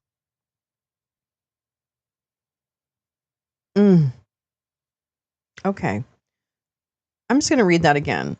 The episode, as recounted by 4 people familiar with the matter, marked the most extraordinary twist in the investigation examining the leak of an allegedly top-secret document that outlined options for the U.S. military to reclaim the Panama Canal to a reporter. They were just plans about war stuff, not war plans. Exactly. The advisors were stunned again when Parlatore denied having told anyone about an illegal NSA wiretap himself and maintained that any information he had was passed on to him by others at the Pentagon. What? The leak was first attributed internally to Hegseth's senior advisor Dan Caldwell, who was escorted out of the Pentagon and fired last month, alongside 2 other aides, Hegseth's former Deputy Chief of Staff Darren Selnick and the Deputy Defense Secretary's Chief of Staff Colin Carroll. But the illegal wiretap claim and Caldwell's denials fueled a breakdown in trust between the Pentagon and the White House, where the Trump advisors tracking the investigation have privately suggested that they no longer have any idea about who or what to believe. In particular, one Trump advisor recently told Hegseth that he did not think Caldwell or any of the fired aides had leaked anything, and that they suspected the investigation had been used to get rid of aides involved with the infighting with his first chief of staff, Joe Casper. The fraud situation is sure to increase pressure on Hegseth ahead of a Senate hearing next month. Can't wait for that. And more broadly for his office, which has been embroiled by the leak investigation that has now continued for nearly a month with no new evidence or referral to the FBI. No, this is now. He's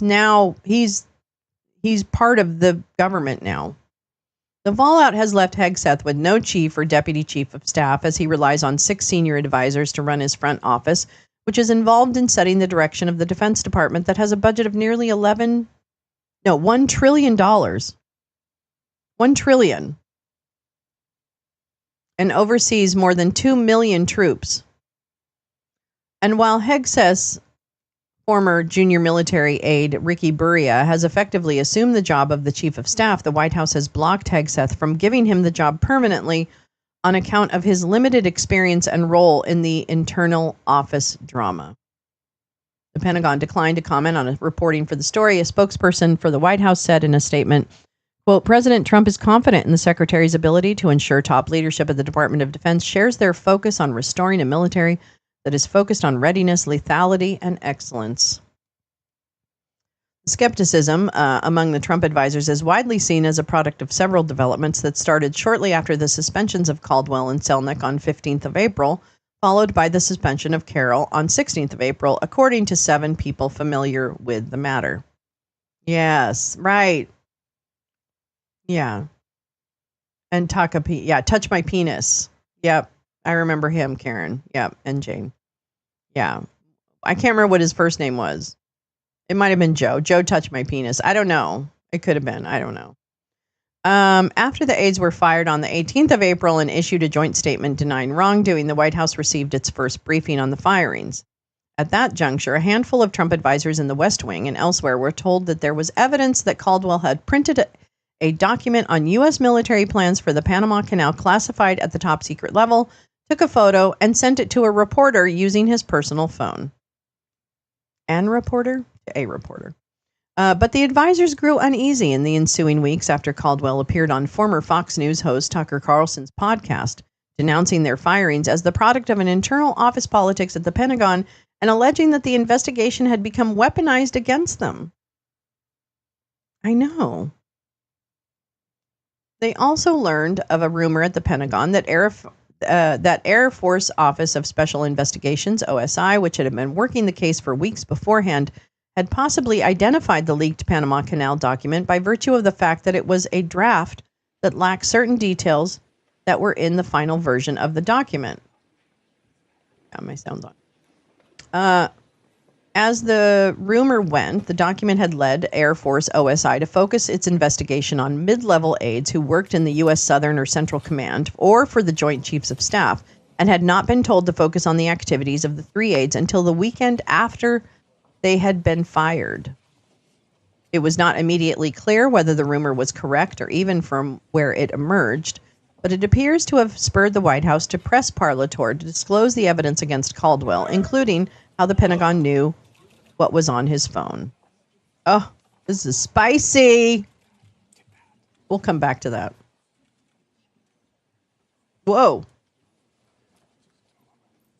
May it please your majesty. The House of Commons has elected me their speaker, though I am but little able to fulfill the important duties thus assigned to me. If in the performance of those duties I should at any time fall into error, I pray that the fault may be imputed to me and not to the House of Commons, whose servant I am, and who, through me, the better to enable them to discharge their duty to their king and country, humbly claim all their undoubted rights and privileges, especially that they may have freedom of speech in their debates, access to your majesty's person at all seasonable times, and that their proceedings may receive from your majesty the most favorable construction. Qu'il plaise à votre majesté. La Chambre des communes m'a élu président, bien que je sois peu capable de remplir les devoirs importants qui me sont par là assignés. Si dans l'exécution de ces devoirs, il ne m'arrive jamais de faire une erreur, je demande que la faute me soit imputée et non aux communes, dont je suis le serviteur et qui, en vue de s'acquitter le mieux possible de leurs devoirs envers le roi et le pays, réclament humblement, par ma voix, la reconnaissance de leurs droits et privilèges incontestables, notamment la liberté de parole dans leurs débats, ainsi que l'accès auprès de la personne de votre Majesté en tout temps convenable, et demande que votre Majesté veuille bien interpréter de la manière la plus favorable leurs délibérations.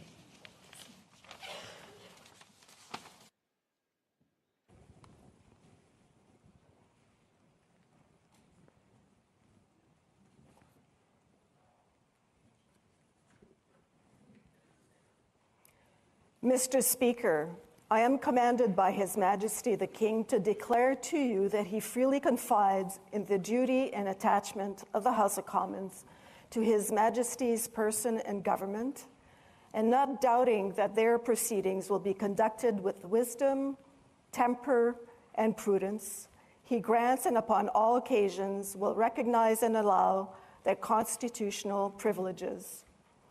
I am commanded also to assure you that the Commons shall have ready access to His Majesty upon all seasonable occasions, and that their proceedings, as well as your words and actions, will constantly receive from Him the most favorable construction.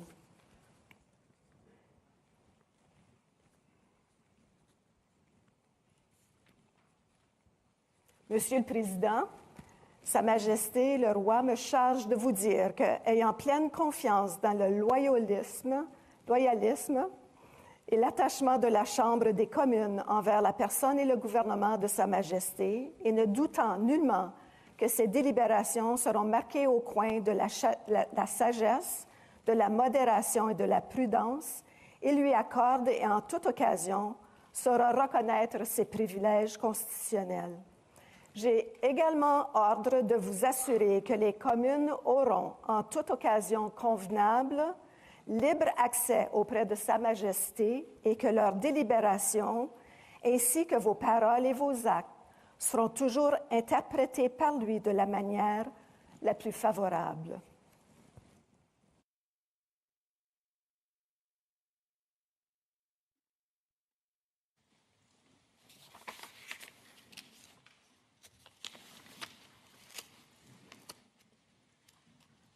Charles is like, I don't give a fuck. I'm the king, goddamn.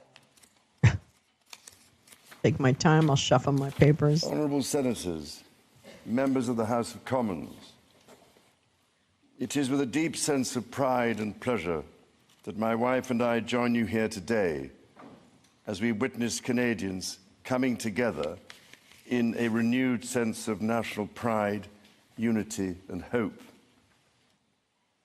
I would like to acknowledge that we are gathered on the unceded territory of the Algonquin and Anishinaabe people.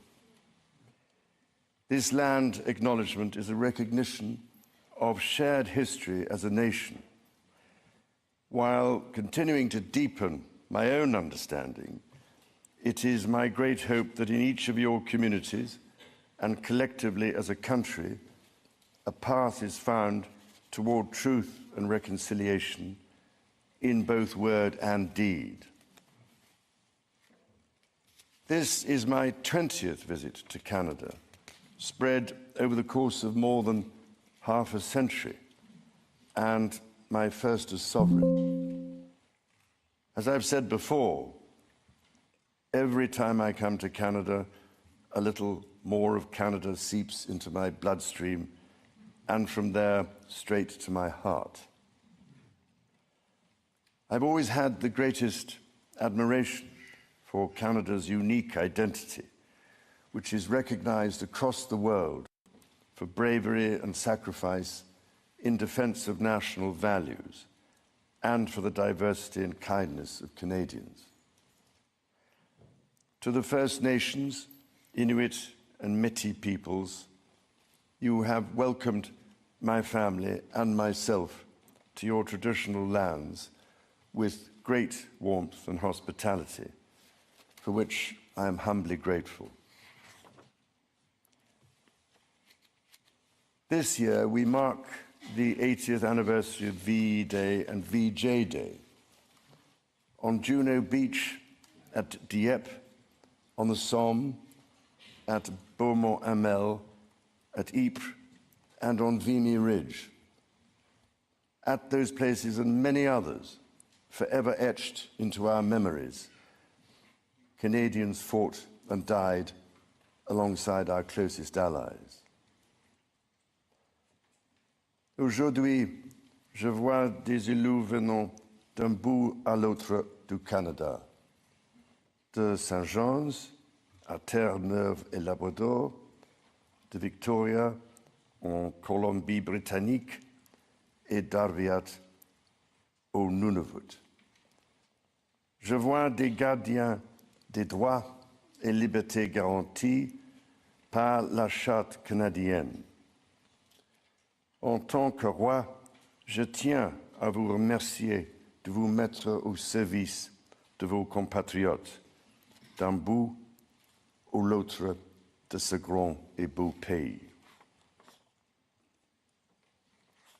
You speak for your communities, representing an incredible richness of cultures, languages, and perspectives. We owe it to this generation and those who succeed us to think and act for the greater good of all. While the world faces unprecedented challenges, generating uncertainties across the continents with regards to peace and stability, economics and climate change, your communities have the skills and determination to bring a wealth of solutions. En encourageant la collaboration et en tenant des débats respectueux et constructifs, vous permettrez à ce gouvernement d'agir de façon audacieuse et juste pour le bien des Canadiens et des Canadiennes. It has been nearly 70 years since the Sovereign first opened Parliament.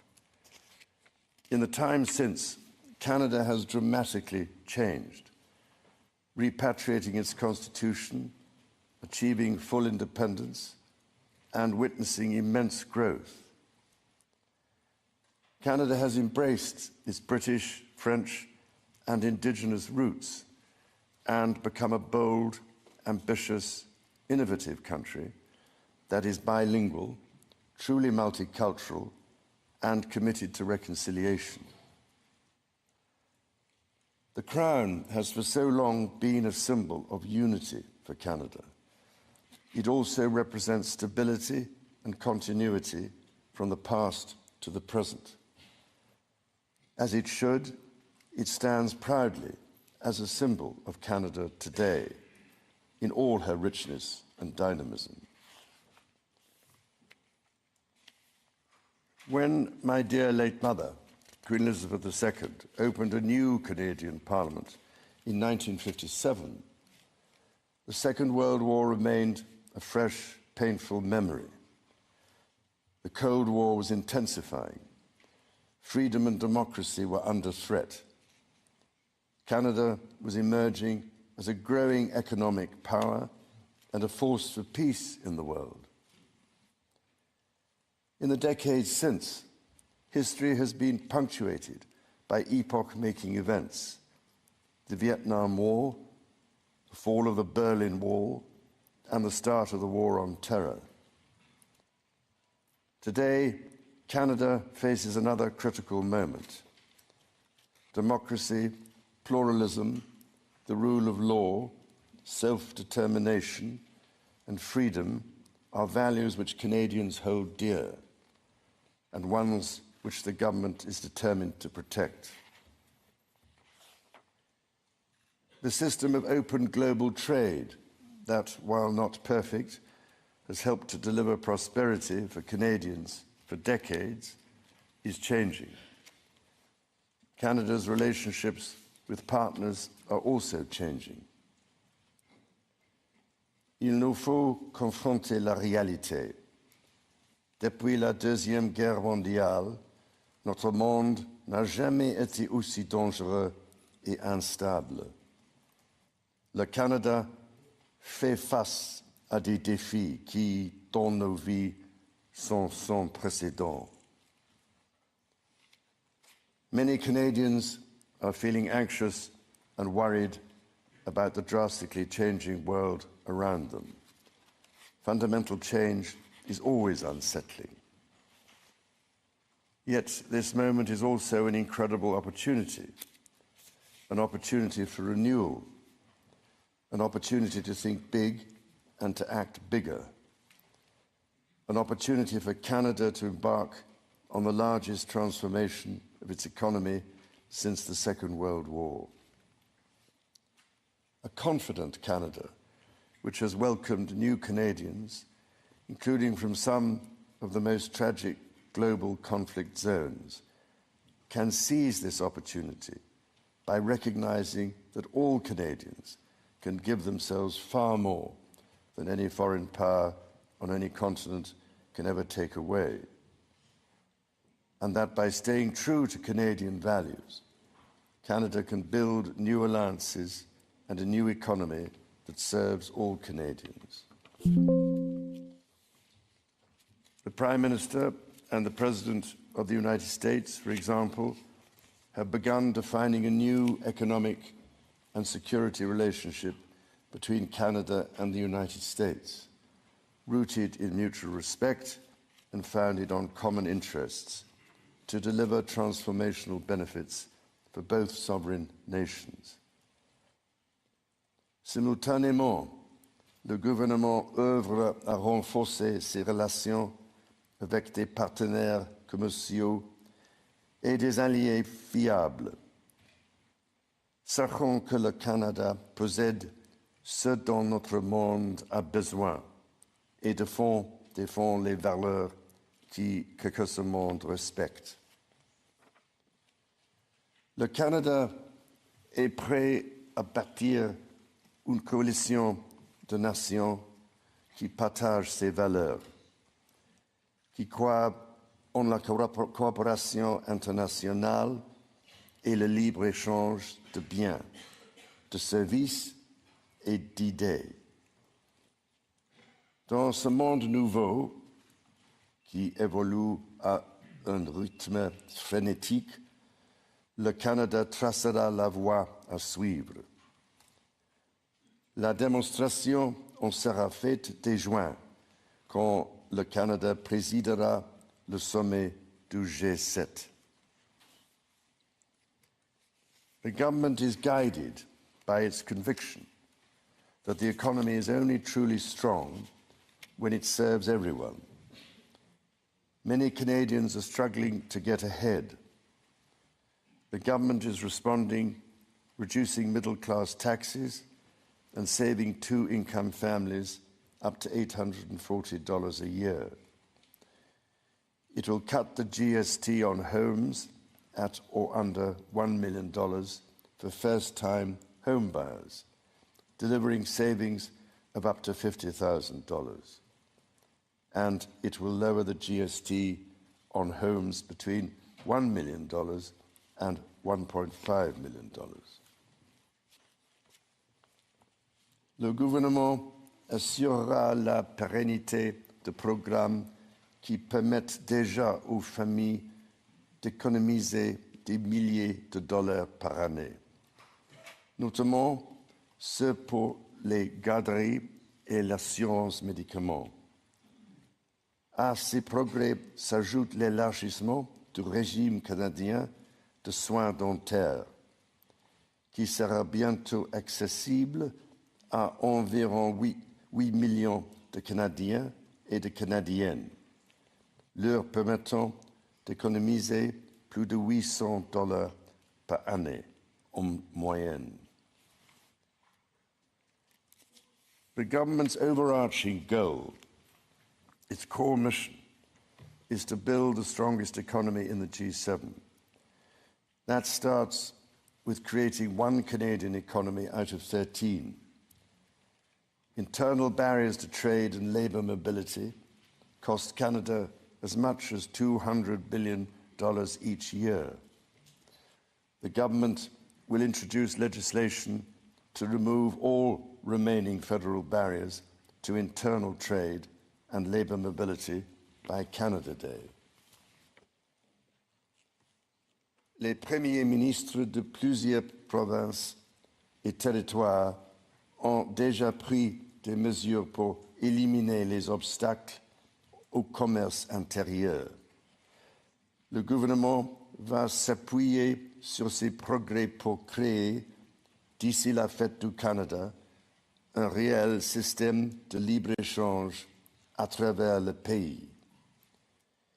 Il s'agit d'efforts essentiels pour permettre au Canada de réaliser tout son potentiel économique, mais cela reste insuffisant. To build Canada strong, the government is working closely with provinces, territories, and Indigenous peoples to identify and catalyse projects of national significance.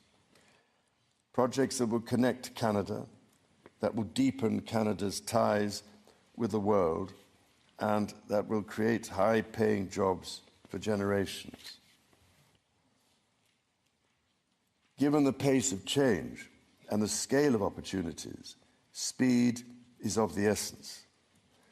Through the creation of a new major federal project office, the time needed to approve a project will be reduced from 5 years to 2, all while upholding Canada's world-leading environmental standards and its constitutional obligations to Indigenous peoples.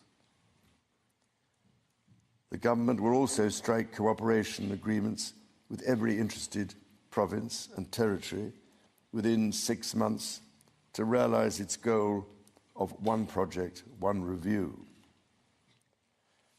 When Canadians come together, Canada builds things that last.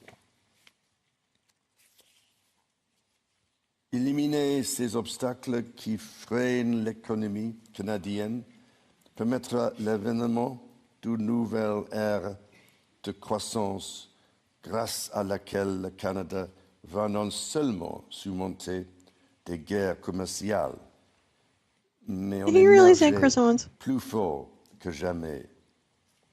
Cela lui permettra de devenir une superpuissance en matière d'énergie verte et conventionnelle, de bâtir une stratégie industrielle qui rendra le Canada plus compétitif à l'international, tout en luttant contre les changements climatiques, de super bâtir des croissants? centaines de milliers de bonnes carrières dans les métiers spécialisés, et donc de faire du Canada une plaque tournante pour la science et l'innovation. Croissant. Critically, Hey, the Oren. government will undertake a series of measures to help double the rate of home building while creating an entirely new housing This is an industry international lounge. using Canadian technology, Canadian skilled workers, and Canadian lumber.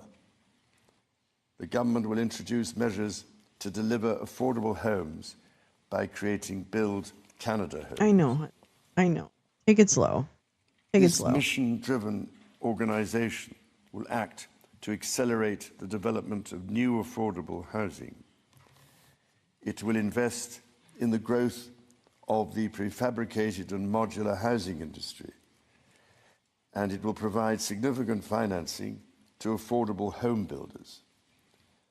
The government will make the housing market work better, including by cutting municipal development charges in half for all multi-unit housing. The government will drive supply up to bring housing costs down. To be truly strong, Canada must be secure. To that end, the government will introduce legislation to enhance security at Canada's borders. Yeah, and it Law was Kenny enforcement and Thomas's intelligence cocaine. agencies will have new tools to stop the flow of fentanyl and its precursors. The Canada Border Services Agency will be given new powers to examine goods destined for export to prevent the transport of illegal and stolen products, including cars. Le gouvernement protégera la souveraineté du Canada en rebâtissant, réarmant et réinvestissant dans les forces armées canadiennes. Il stimulera l'industrie militaire canadienne en prenant part au plan Réarme Europe et contribuera ainsi avec des partenaires européens à la sécurité transatlantique. Et il God, French is so investira pretty. pour renforcer sa présence dans le Nord, alors que cette région, qui est partie intégrante de la nation canadienne, fait face à de nouvelles menaces. The government will discharge its duty to protect Canadians Yes, there are, and their Jay. sovereign rights from wherever challenges may come at home or It's a abroad. law that you have to do things in French and To English. keep communities safe, the government will hire 1,000 more RCMP personnel. It will change firearms licensing and strengthen enforcement of yellow and red flag laws. Weapons licenses for those convicted of intimate partner violence and those subject to protection orders will be revoked. Through the deployment of scanners, drones, and helicopters, additional personnel, and canine teams, the government will stem the tide of illegal guns and drugs across the border. It will take these steps while protecting the rights of law-abiding gun owners and Indigenous peoples' long-standing hunting traditions.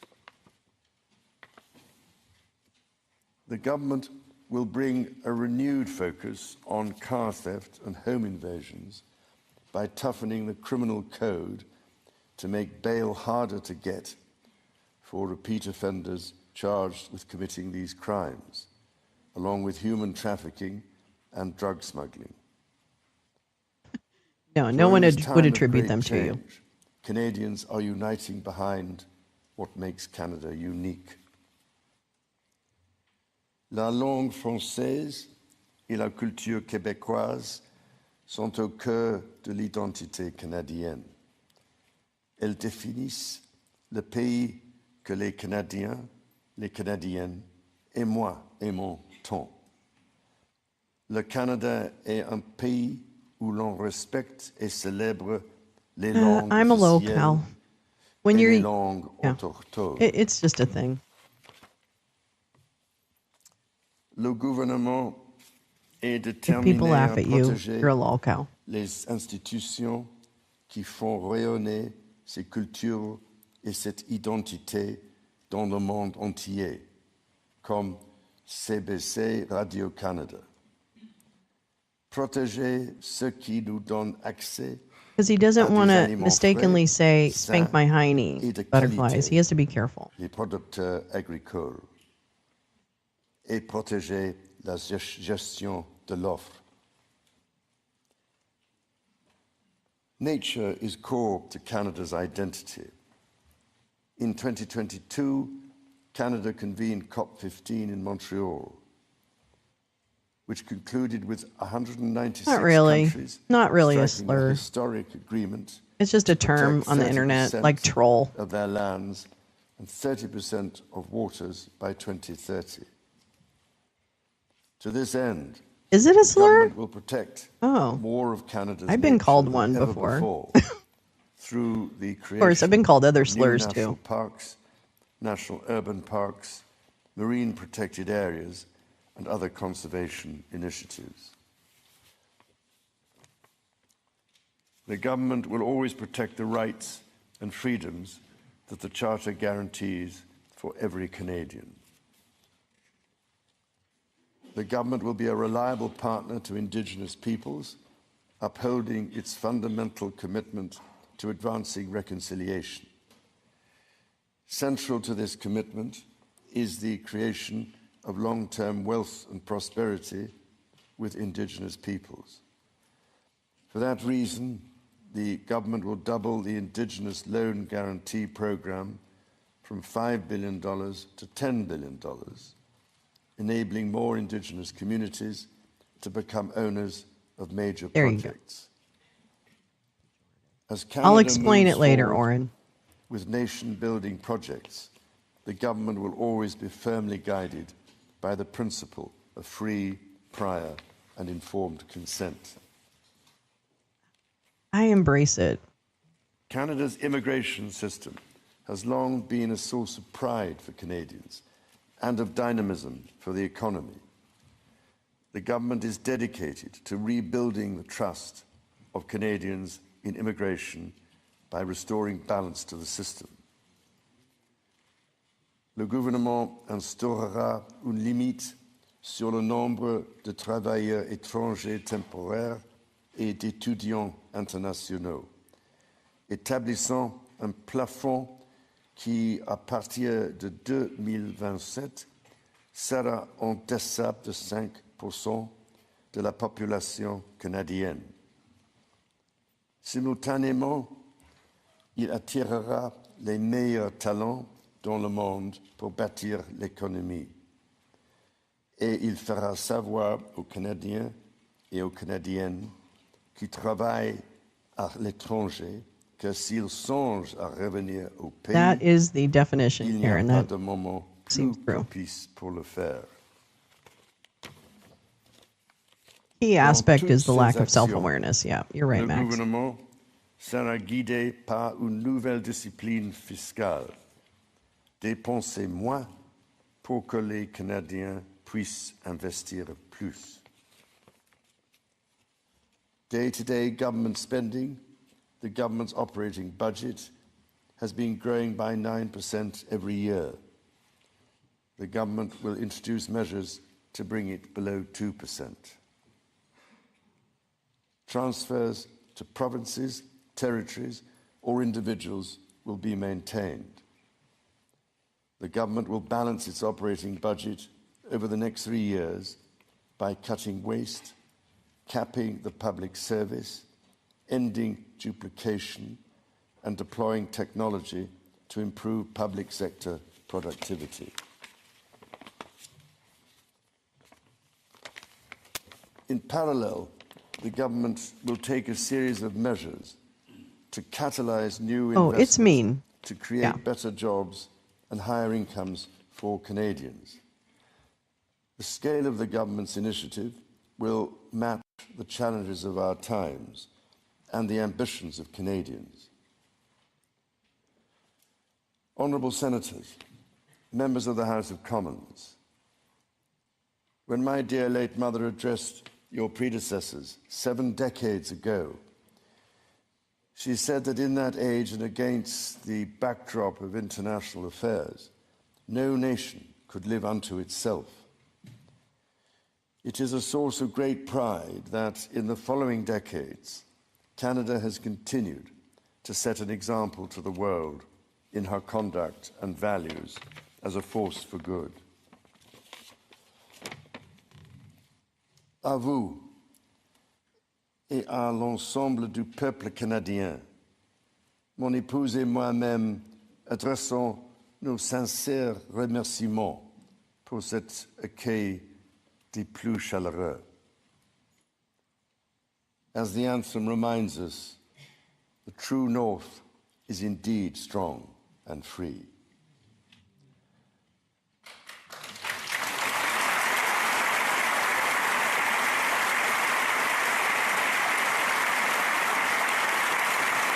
Wait, he had a little smile.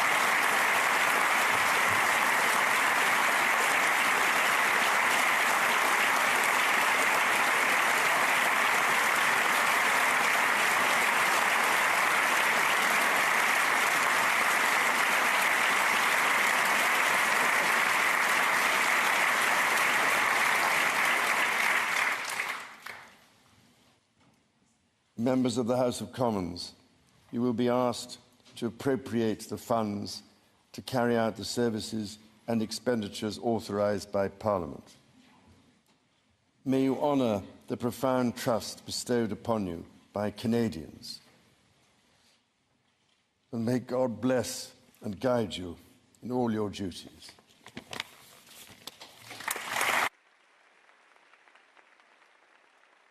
Wait, what happened to the...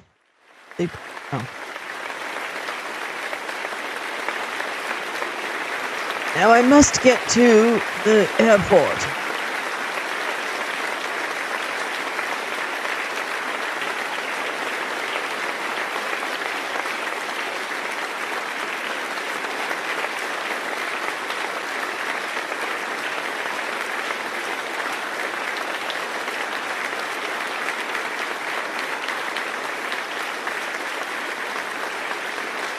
Are those travel crones?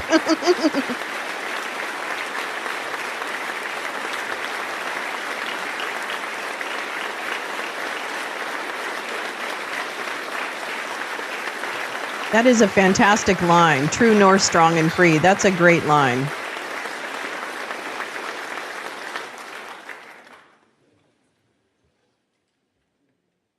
Awkward. No, I'm just kidding.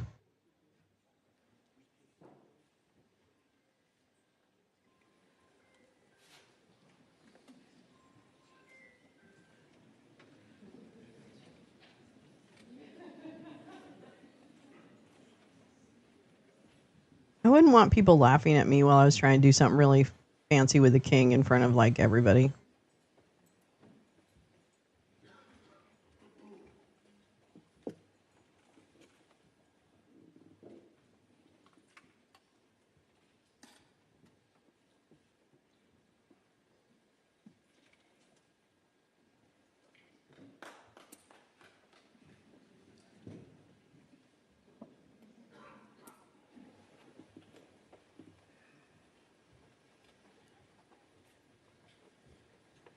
Now, if you can't love yourself, how are you going to love anyone else? Can I get an amen?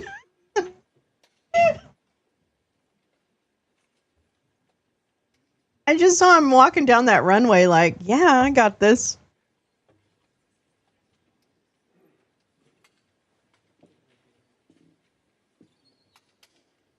What, the House members had to stand in the hallway?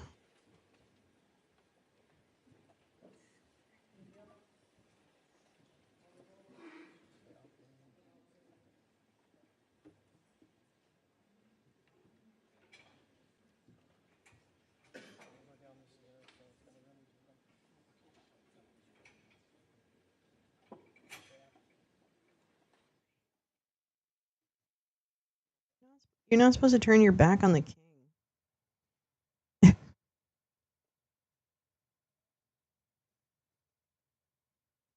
Oh, Trudeau and Harper are there? Stephen Harper? Oh, wow. That's kind of ballsy. I hope no one farts. Carla saying the quiet part out loud.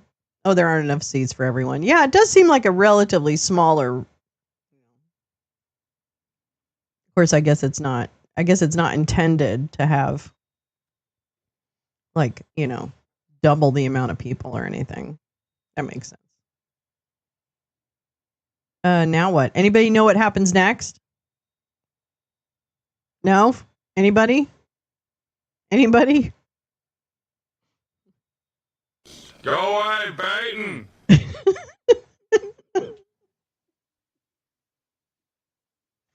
That's what I was laughing about. More pomp. Pomp it up. Pomp it up. I guess living former PMs must get an invite. Probably. Yeah, I suppose. A cocaine orgy? What's next? Yeah, what's next?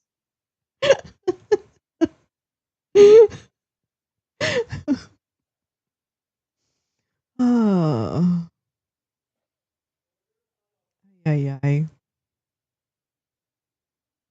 2,000 years later. I'm just kidding. Pump up the jam. Pump up the circumstance. Yeah. I'm sure it's all normal. I'm just making fun of it. I don't mean to.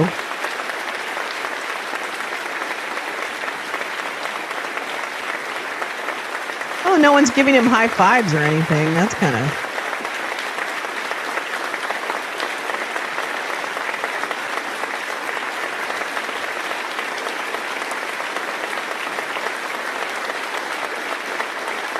Yeah, he does. He's sick.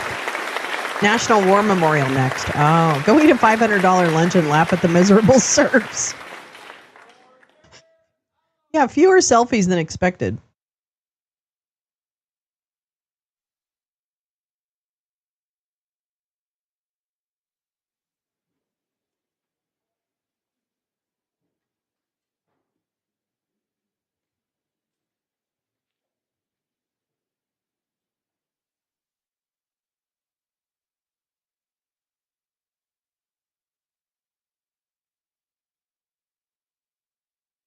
Okay. I was like, what? Ooh. All right. I was like, anybody? No. That was really cool. Yeah, the one guy did, Jay Rance. The one guy walked backwards away from Charles. Yeah, he does. He does have cancer. Yeah. I know.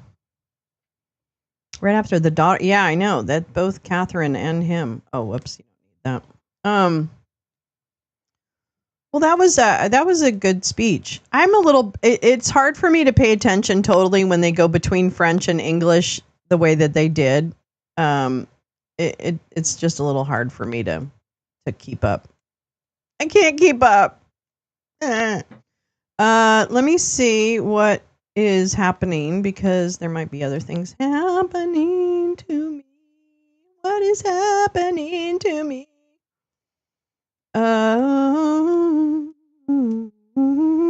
Although I have some stuff I need to read because we need to catch up with some stuff. Okay, I'm just making sure I'm not missing anything really big. It doesn't look like it. Is the Senate on a break this week? Yeah, someone did walk back. That was the Associated Press. I know, the translations. Well, yeah. Yeah, I saw her on the patio, whatever they when they go out on the patio, the king and the queen and all the people. I saw her on the patio the other day. She looked fine. I mean, I'm sure she's not fine, but she looked fine. So, I don't know. Well, there you go. He didn't say that Canada. I mean, I guess the point is that Canada is not the 51st state, and that's. But he didn't have to. He didn't have to be like so obvious and say Trump's an idiot. But I wish he would have. Oh yeah, Senate should be in session. I just don't. Are they having floor? Let me see if they're having floor. Blah blah blah. Hold on, just a minute, darlings. Hold on, just a minute. Mm-mm. Ooh. There is a what? There is a State Department, but it's not until later. And it's probably not worth coming back live for because she's such an idiot. What? Who's saying that? Times Radio. He came very. Okay, hold on. This is a Times Radio piece that I just came across. It's got some clickbaity headlines that caught my attention. Oh, thanks, Teresa. Yeah, no, I'm glad. Thanks to our Canadian friends. True North Strong and Free was no accident. Yeah, and he really looked up when he said it, right? Like he really was like, "You hear me? Do you understand what I'm saying now?" I thought that was good. No, he's good. All that decorum was a subtle jab at yes. Yes. That's a good point. Yeah, there were some subtle jabs. Yeah, Neil, that's good. Yeah, absolutely. To my beautiful Canadian friends, we are all together in this. Frankly, quite specifically. No, it's so great. No, it's actually great to see it, and I want to take in more content with what's happening in Canada. She usually pisses you off. Okay. Well, we'll see what she has to say. Very close to being assassinated recently by a Ukrainian drone that took down a helicopter Putin. at his fleet. He's had very important brass military and other people around him assassinated by Ukrainian special operations. They're all over the place, and the Ukrainians are really good at what they do. And they're getting in there, they're destroying facilities, they're impeding oil flows, they're doing whatever they can. And so this is maybe another reason why Putin isn't going to look for an exit right away, but he'll welcome an exit that gives him some kind of reasonable glory. Trump has further warned in those comments that if Putin did try to take the rest of Ukraine, it would lead to Russia's downfall. Now, those are just words, but in a way, is he right? And perhaps more importantly, how's Putin going to feel about those comments? Well, Putin doesn't take any notice of anything anyone says. He wants to recreate the USSR. Ukraine's just the beginning. And, that's his intention. But I think that when he talks about ruining Russia, there is only one thing that could really do major damage.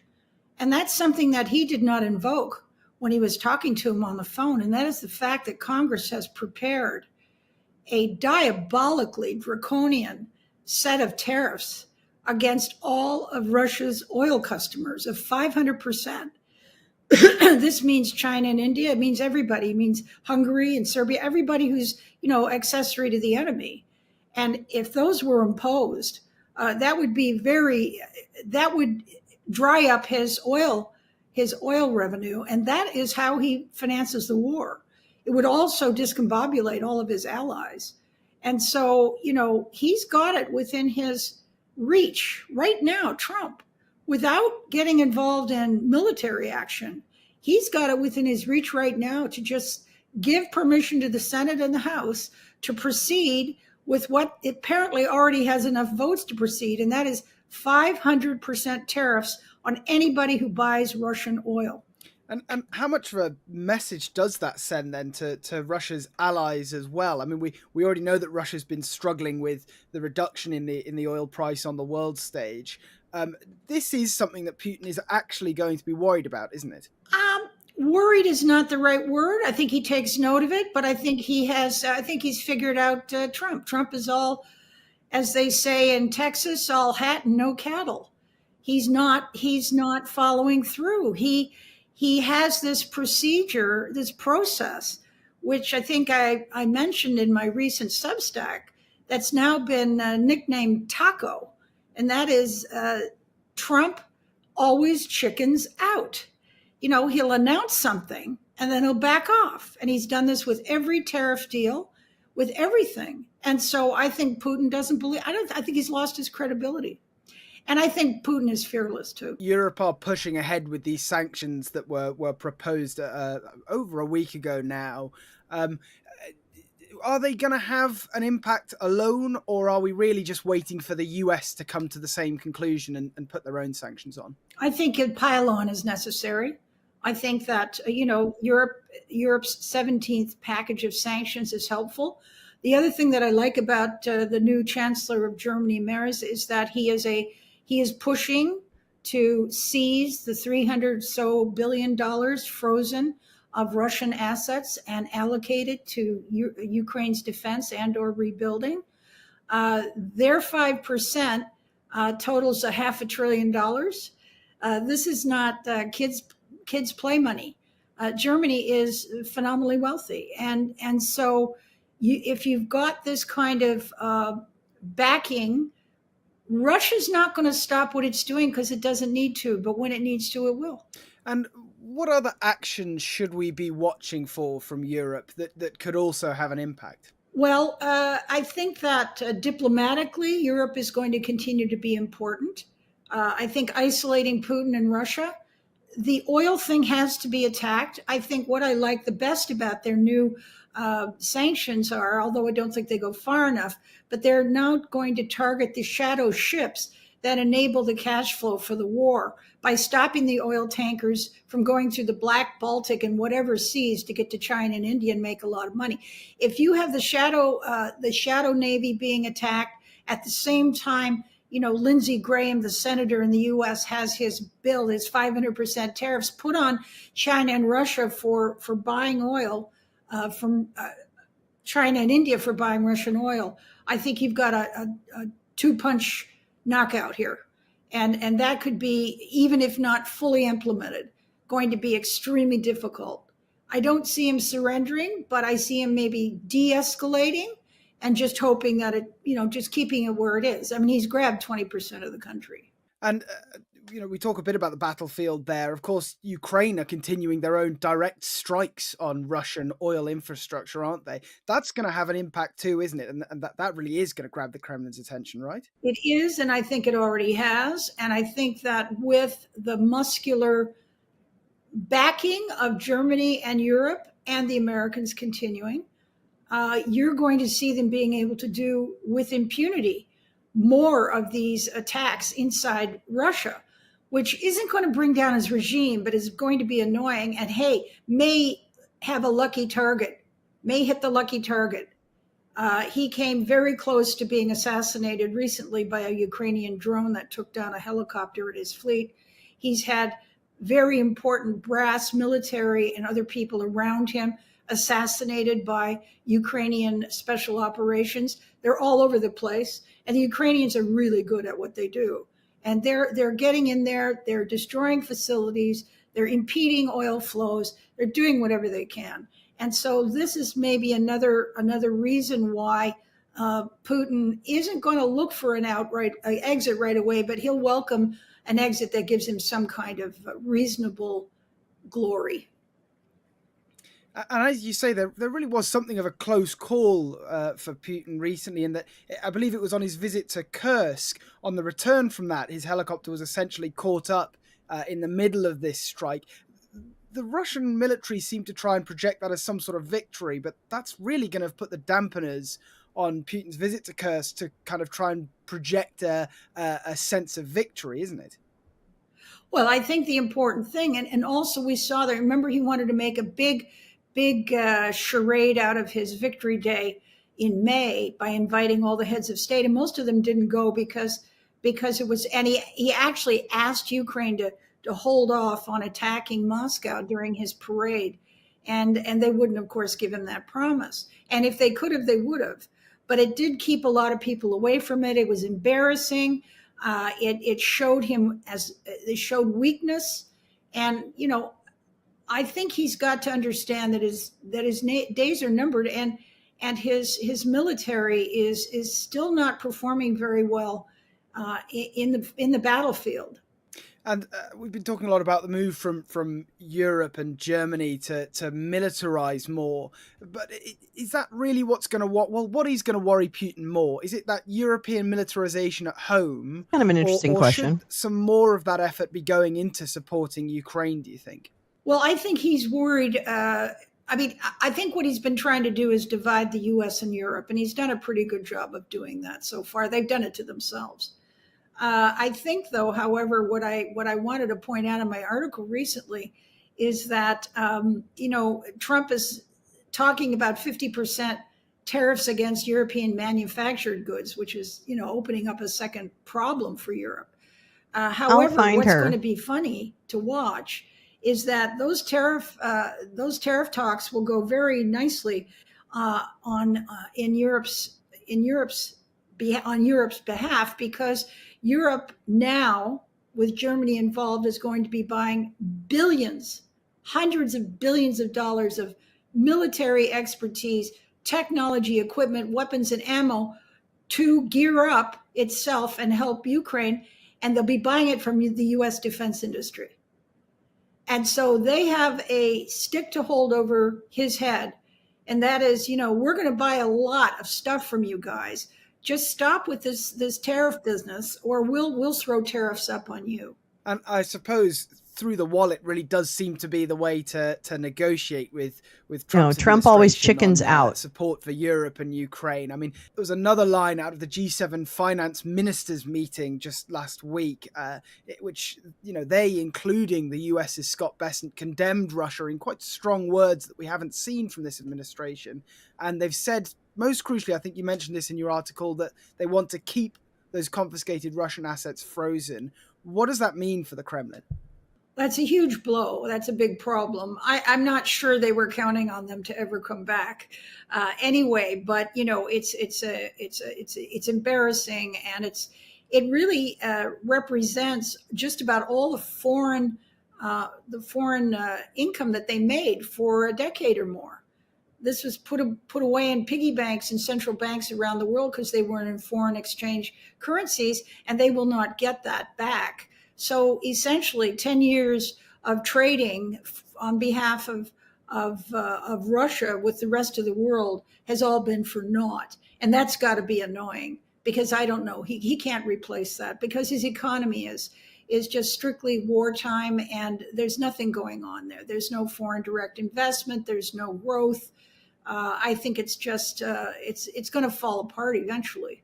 I just want to finish on this, Diane. Your most recent Substack article was called Ukraine's Plan B. And I suppose the gist of it really is that there is going to have to be more of a reliance on Europe for Ukraine.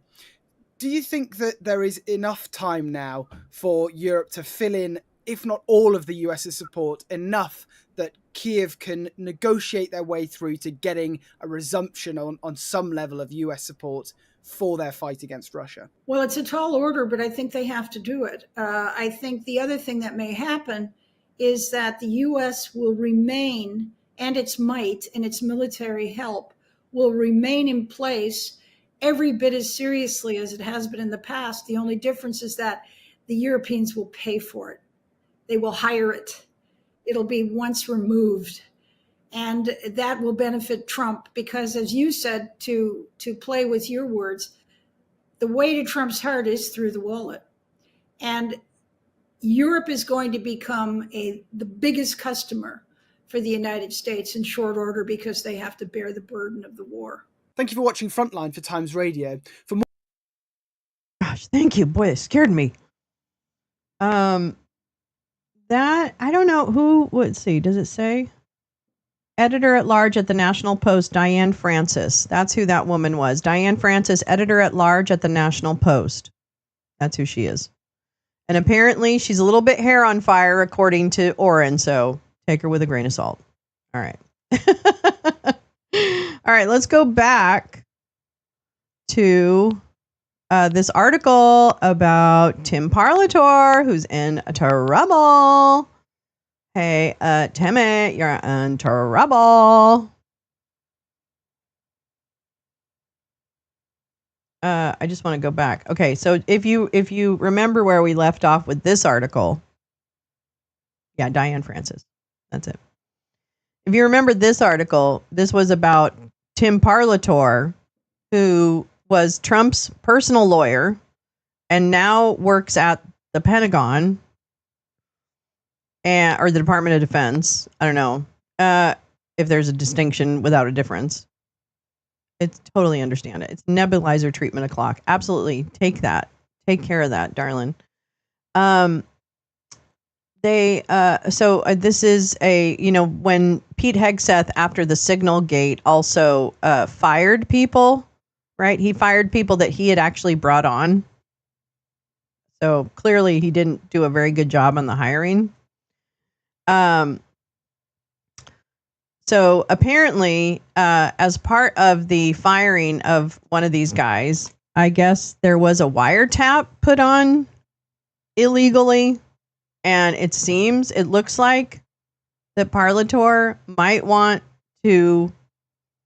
have been involved in that. So let's learn a little bit more. They also then learned of a rumor at the Pentagon that Air Force Office of Special Investigations, which had been working the case for weeks beforehand, had possibly identified the leaked Panama Canal document by virtue of the fact that it was a draft that lacked certain details that were in the final version of the document. As the rumor went, the document had led Air Force OSI to focus its investigation on mid-level aides who worked on the U.S. Southern or Central Command or for the Joint Chiefs of Staff, and had not been told to focus on the activities of the 3 aides until the weekend after they had been fired. It was not immediately clear whether the rumor was correct or even from where it emerged, but it appears to have spurred the White House to press Parlator to disclose evidence against Caldwell, one of the aides who was fired, including how the Pentagon knew what was on his phone. At first, Parlator rebuffed the attempts to obtain the underlying evidence, noting it was inappropriate for the executive branch to insert itself into an ongoing criminal investigation that he said could still yield charges. But towards the end of April, according to what the Trump advisors shared inside the White House, Parlator suggested that there had been a warrantless wiretap on Caldwell's phone. Face eating leopards, anybody? Parlator has denied making such a claim when confronted by associates and has generally maintained during the investigation that he has only passed along information briefed to him by others. I didn't do it. Reached by phone on Monday, Parlator referred questions to the Pentagon press office. Still, pig's breath, pathos is greater than ethos. Yeah, exactly. Reached by phone, blah, blah, blah. Still, the Trump advisors who reeled from the claim also eventually told Hegseth they were concerned by the optics of Parlator, who had been close to the former chief of staff, Casper, running an investigation that targeted Casper's perceived enemies in the office. Oh, man. The warrantless wiretap episode was not formally resolved. The investigation was transferred to Deputy Defense Secretary Stephen Feinberg's office around the time that Parlator had planned to step away to prepare for the trial of another client, Admiral Robert Burke, on federal bribery charges. Only the best people. Parlator remains a close confidant. So Parlator was just like, shooed away. These guys are so getting away with I can't fucking believe this. Oh my God. Parlator remains a close confidant of Pig's Breath, and he retained his ability to make recommendations in the investigation, according to 2 people familiar with the situation. Commissioned by Hegseth as a commander in the Navy Reserve, he is subject to the Uniform Code of Military Justice and cannot be directly fired. But he could be court-martialed, right? Right? Let me see what else I got here. I know I got something. I got a lot of stuff, actually. I say that, and then it's like, but do you? This one, I think, was sent to me by the beautiful Tina. I don't think I can I read it? Oh, she must have sent me a gift article. I love you, Tina. So we're switching gears a little bit. We're switching theaters, if you will. Charles is walking to the museum, though. Glad he's doing relatively good health-wise. Oh, should we rewatch? If you guys want to watch that, if you want to, I'll put it on. Let me know. This is an article. When is this from? March 17th, 2024. So this is over a year ago. But it really, I kind of am still, I'm really interested in this whole, like, talking about Witkoff this morning and the Kushners. And there's also stuff happening in Eastern Europe that I don't really understand all of the ins and outs. So this article came across and I'm like, gosh, I kind of want to read that and see. All right, so this is over a year old, but still. Kushner deal in Serbia follows earlier interest by Trump. More than a decade ago, before running for president, Donald Trump expressed interest in developing the same site in Belgrade that his son-in-law now plans to invest $500 million in rebuilding. The plan by Jared Kushner and his business partners to redevelop a prized location in Serbia's capital, Belgrade, echoes interest from Donald Trump a decade ago in pursuing a deal for the site, and a similar proposal pushed during his White House term by a top aide, now working with Mr. Kushner, a review of the project shows. The tentative agreement between the Kushner team and the Serbian government would grant Mr. Kushner's investment firm a 99-year lease at no charge and the right to build a luxury hotel and apartment complex and a museum on the site of the former headquarters of the Yugoslav Ministry of Defense in Belgrade, which was bombed by NATO in 1999. A draft of the outline agreement was provided to the New York Times by a Serbian official. In 2013, 2 years before he began running for president, Dump, Mr. Kushner's father-in-law, told a top Serbian government official that he wanted to build a luxury hotel on the site. Associates of the Trump organization traveled to Belgrade to inspect the location. The project did not come together before Mr. Trump's election in 2016, and after being sworn in, he vowed not to do any new foreign deals. But developing the site would again draw interest from Mr. Trump's circle. Richard Grenell, that's right, whom Mr. Trump had appointed special envoy to the Balkans, pushed a related plan during the Trump administration that Serbia and the United States jointly work to rebuild the defense ministry site. Who was it that was a government official trying to get the deal going and being investigated? It's not Rick? No. From the first administration? Wait, I think I know what you're talking about. Yes. Teresa, who was that? You see, if Tina was here, she'd know.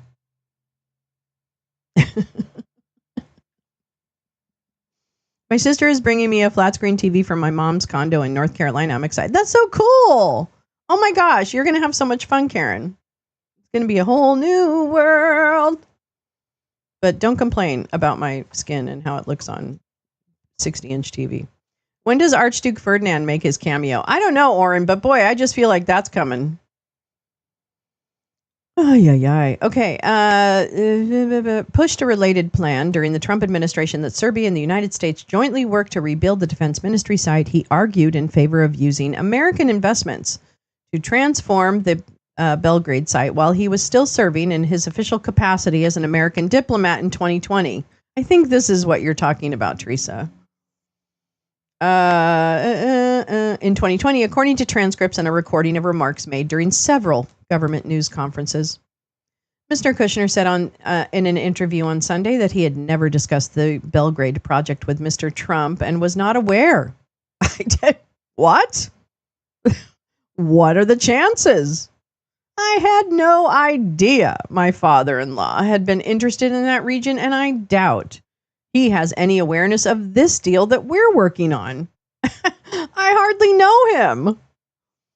Representatives of Mr. Dump did not respond to multiple requests for comment about either Mr. Kushner's current effort or Mr. Dump's prior interest in the Belgrade development.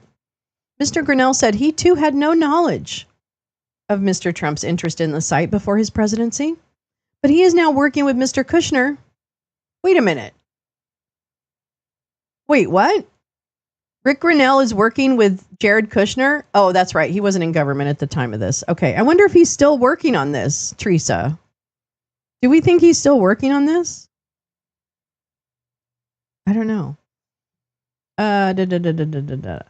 In his role as special envoy during the last 2 years of the Trump administration, Grinnell helped foster economic reconciliation talks between Serbia and Kosovo. Oh, is that what they call it now? Helping to foster? Instead of probably like putting pressure on people. Mr. Grinnell helped foster economic reconciliation talks between Serbia and Kosovo, two neighboring nations that have had tense relations since the end of the Bosnian War in 1995. The link between Mr. Grinnell's role... Oh, this is Maggie fucking Haberman. Oh, for fuck's sake. Ay, ay, ay. I was in Baku when they announced a partnership between the Iranian Revolutionary Guard generals and Trump in building a hotel there. Really? Wow. Interesting. Mr. Kushner, the link between Grinnell's role in pushing for redevelopment of the Belgrade site, while both in and out of government, and Mr. Kushner's tentative agreement now to carry out the proposal for personal profit, raises fresh questions about conflicts of interest between their public roles and private wealth, as Mr. Dump again seeks the presidency, and fun fact, he got it, with foreign governments watching closely and giving him shit. Mr. Kushner confirmed on Friday that his investment firm was pursuing the deal in Serbia as well as luxury real estate projects in Albania, and that he expected to finalize agreements soon. What do you want to bet he's on the front of whatever rebuilding goes on in Ukraine and Gaza? What do you want to bet? Lee's here. She's popping in and out from her busy day. Let's see. I just want to see this. Oh man, come on now. Oh, come on now. Come on. Come on. Put the money in the bag, see?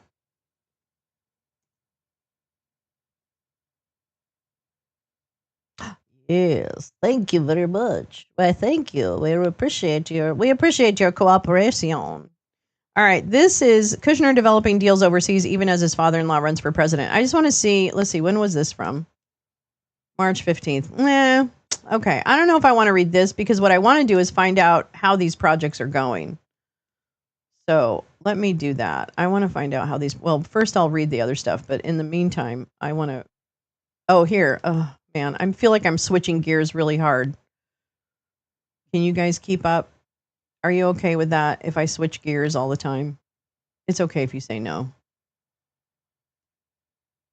I'm going to take a minute, read chat. Oh, good. Catching up on emails. There you go, Lee. What is today? Tuesday. Oh, gosh. Documentary Tuesday is today on Discord. Tonight.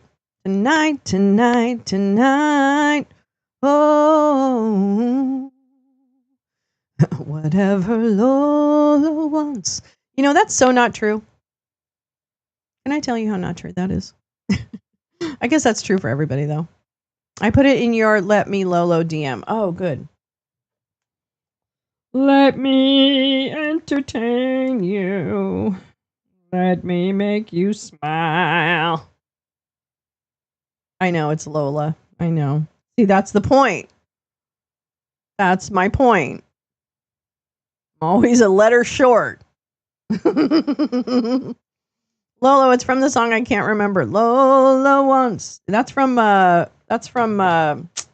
musical. The Yankees, Pride of the Yankees or something like that. Whatever Lola wants. Damn Yankees. That's it. Oh yeah, Pride of the Yankees was like about Lou Gehrig. Sorry about that.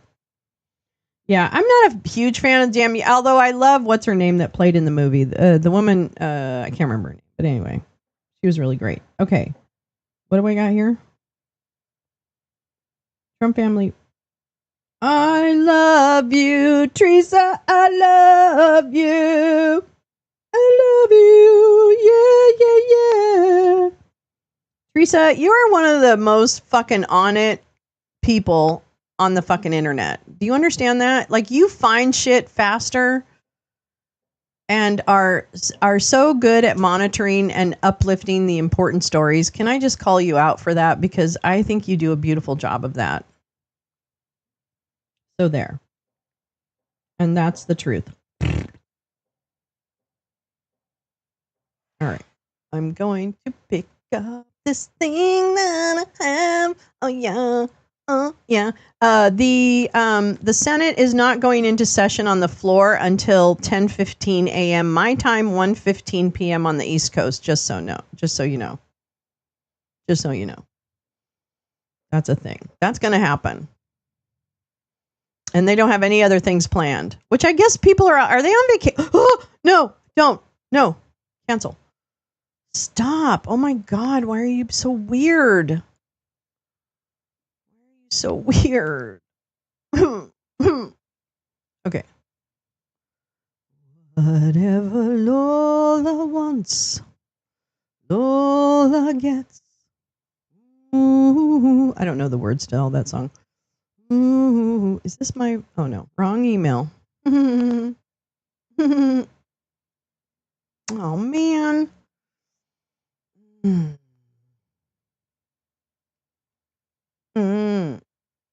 Oh, I love the colorful clothes she wears and the way the sunlight plays. This is fucking pissing me off. Are you telling me you can't pull up my fucking email? Oh, here it is. Oh, never mind.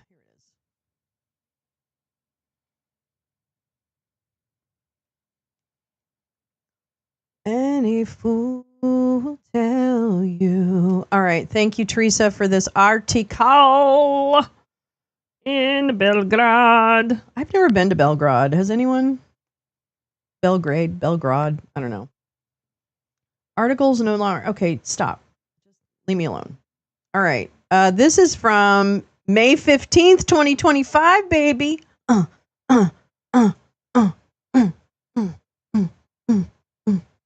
Dancing Outlaws, a quickie documentary, 29 minutes.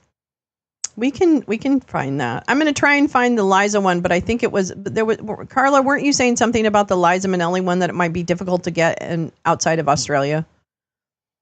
So I'll find something, I promise. But tonight we are having a documentary on Discord. I'll post everything in all of my socials. So please do watch for that and come and join us and laugh. Tetris time. Okay, Mercedes Stevenson is married to an Ontario Conservative insider. She went to grad school on a Koch brothers fellowship. I never trust her. I've been watching the CBC feed. Oh, okay, cool. Forgot to include Vietnam in my post. Sorry about that. I've got a guy fixing the stove and I was a little distracted. Jim, get a hold of yourself. No, I'm just kidding. I don't know what you're talking about. But now it's noted. Belgrade, I don't think is Belgorod. I don't think so. I think those are two different cities. I don't know that. It sounds like a great trivia question. Tetris? I don't know why. Okay, here we go. Trump family hotel project in Serbia in doubt after forgery probe. Again, Teresa, I think you're just one of the most amazing people. The future of a luxury property development by Donald Trump's son-in-law in Belgrade has been thrown into doubt over suspicions that documents used to revoke the site's protected status were forged. What? Huh?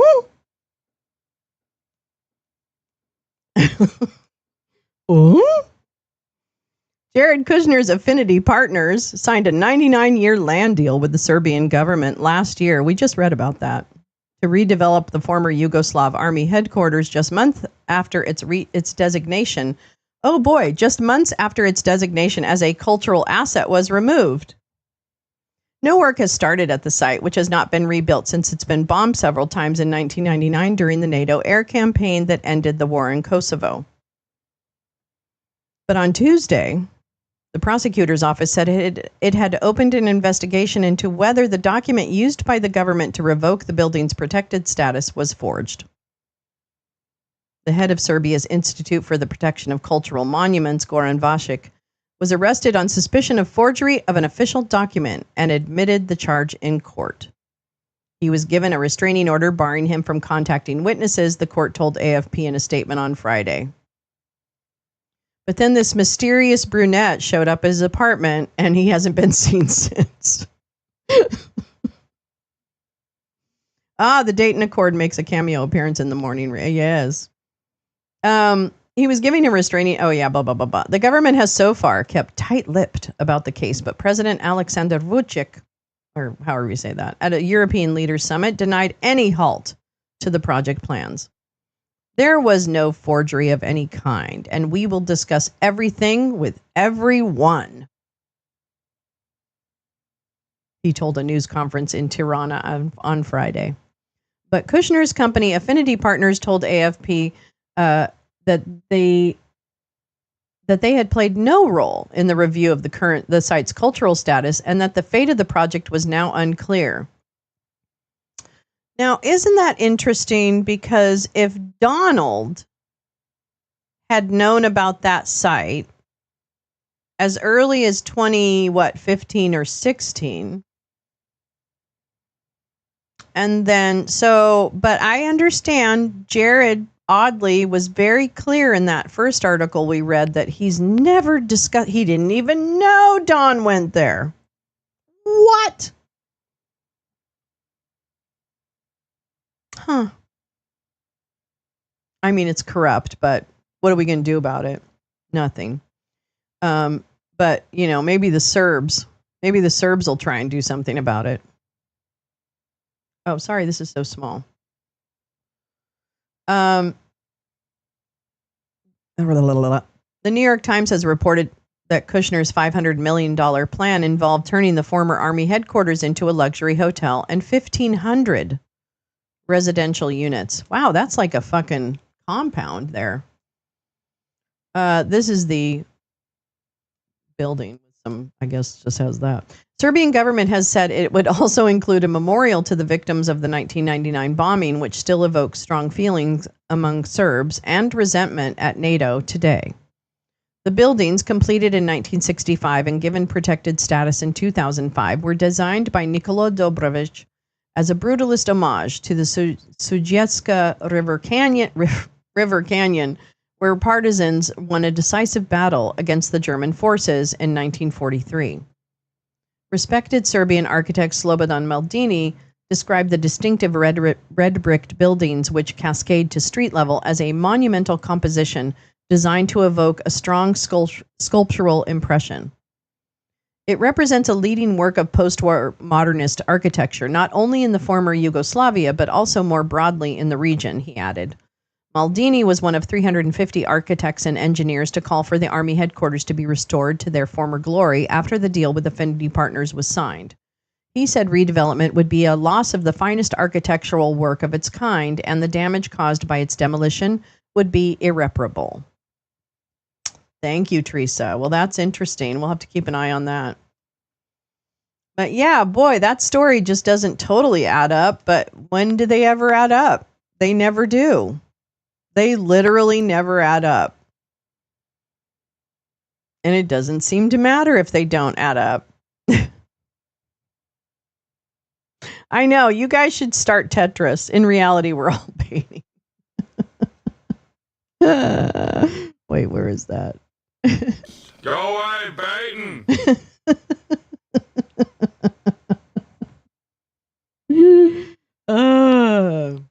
Hey, thankfully I don't have the Elmo voice on today, okay? So, come on now.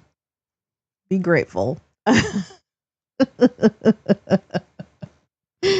right, let me just see if there's anything else worth your time. It does not. Ugh. Kristi Noem is at CPAC in Poland. Do you know that? Crispy Noem. Terrorist Barbie. I'm going to call her Terrorist Barbie. God. All right. I can't. Please stop outing my Baton. No. We're Baton friendly here at Lolo's Lounge. CBC is interviewing QAnon loons. Wait, is the CBC still doing something? Hold on. For a better day for this. Wait, hold on. I'm going to show this.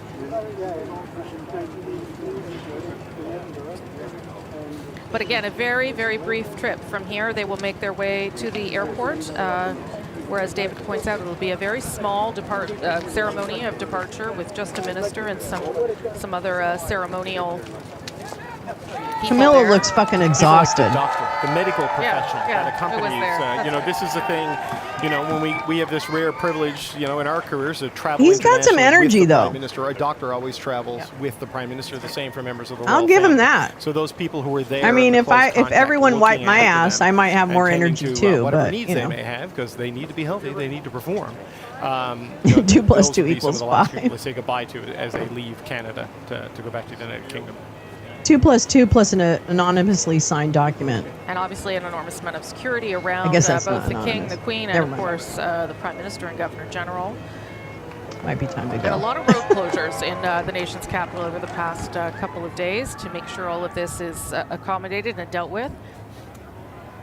And you can still hear people cheering. It is a beautiful there were, day. in fact, some hip hip hoorays, which I don't think I've heard since maybe I was a small child, to encourage the King and Queen as their motorcade now departs for the airport. I mean, we can talk about the politics of it, Carolyn, but from a royal perspective, a pretty successful trip, I would say. Yes, that was a very successful royal visit. There was a lot of enthusiasm from the crowds. There was Canadian flags, cheering, spontaneous singing of God Save the King. And you can hear at the end a few people shouting, "Thanks for coming." So him taking the time to come to Canada to open Parliament at a time when he's been undergoing cancer treatment, that's very much appreciated by Canadians. Very significant. And as he departs, the royal standard on center block will come down and the Canadian maple leaf will go back up to signify that this has happened, that the King has departed. The Prime Minister, for his part, probably has work to do. He has an interview to do with you. Does he so have that? yeah, I he don't know has if that that qualifies as work or not, but in a couple of hours. Yeah, we're going to have that conversation in a few hours. After the King and Queen have officially left Canada and everything is back to normal, and you'll of course be able to see that at 5 o'clock. Who is that lady? On our show on CBC Who's News that Network. lady? Hi, Scott. I didn't see you come in. How are you, darling? YouTube, if you're away from your television, want to watch it on your phone. Who is that? But it's my first Oh, time babe. meeting Mark Who is Carney. the who's the lady? Interviewing him. Okay. The lady in the So white jacket? Oh, Governor General? Yeah. Is she like the assistant I to think the he's president talking or there. Let's something? listen in if we Because she's can. always there. Indigenous peoples through to the Senate, the Parliament, the Supreme Court, the military represented for the Speaker of the Throne. Brilliantly delivered, I might add, by His Majesty. You see the enthusiasm.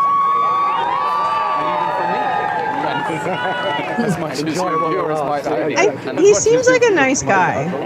Has His Majesty Who's that lady? Our sovereignty is strong. Real fine. Enjoy you flying back now? Tomorrow. Yeah, badge. That's right. Well, a bit of the morning. Yes, okay. We're all Canadian now. Hooray! Hip hip hooray! I love that. Hoorays. That must be a royal thing because I have never heard so many hip hip hoorays in my life. But big Is this cheers woman for new the to Prime Canada? Minister as well. He's got a lot to deliver on if he wants to sustain the cheers, I would say. But a beautiful day in the nation's capital, marking an incredible moment in this country's Is this the history. idiot? I want to bring in now the CBC's. All right. Well, we're gonna end, unfortunately. So I can go have some oatmeal. You guys can get on with your day. He does seem pretty chill.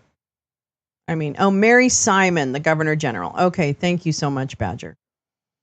Yeah. Do you really think she should teach school, Neil? She doesn't seem like a person that I would want in a classroom. Just gonna say it. I just have a feeling about people sometimes. So, just gonna say it.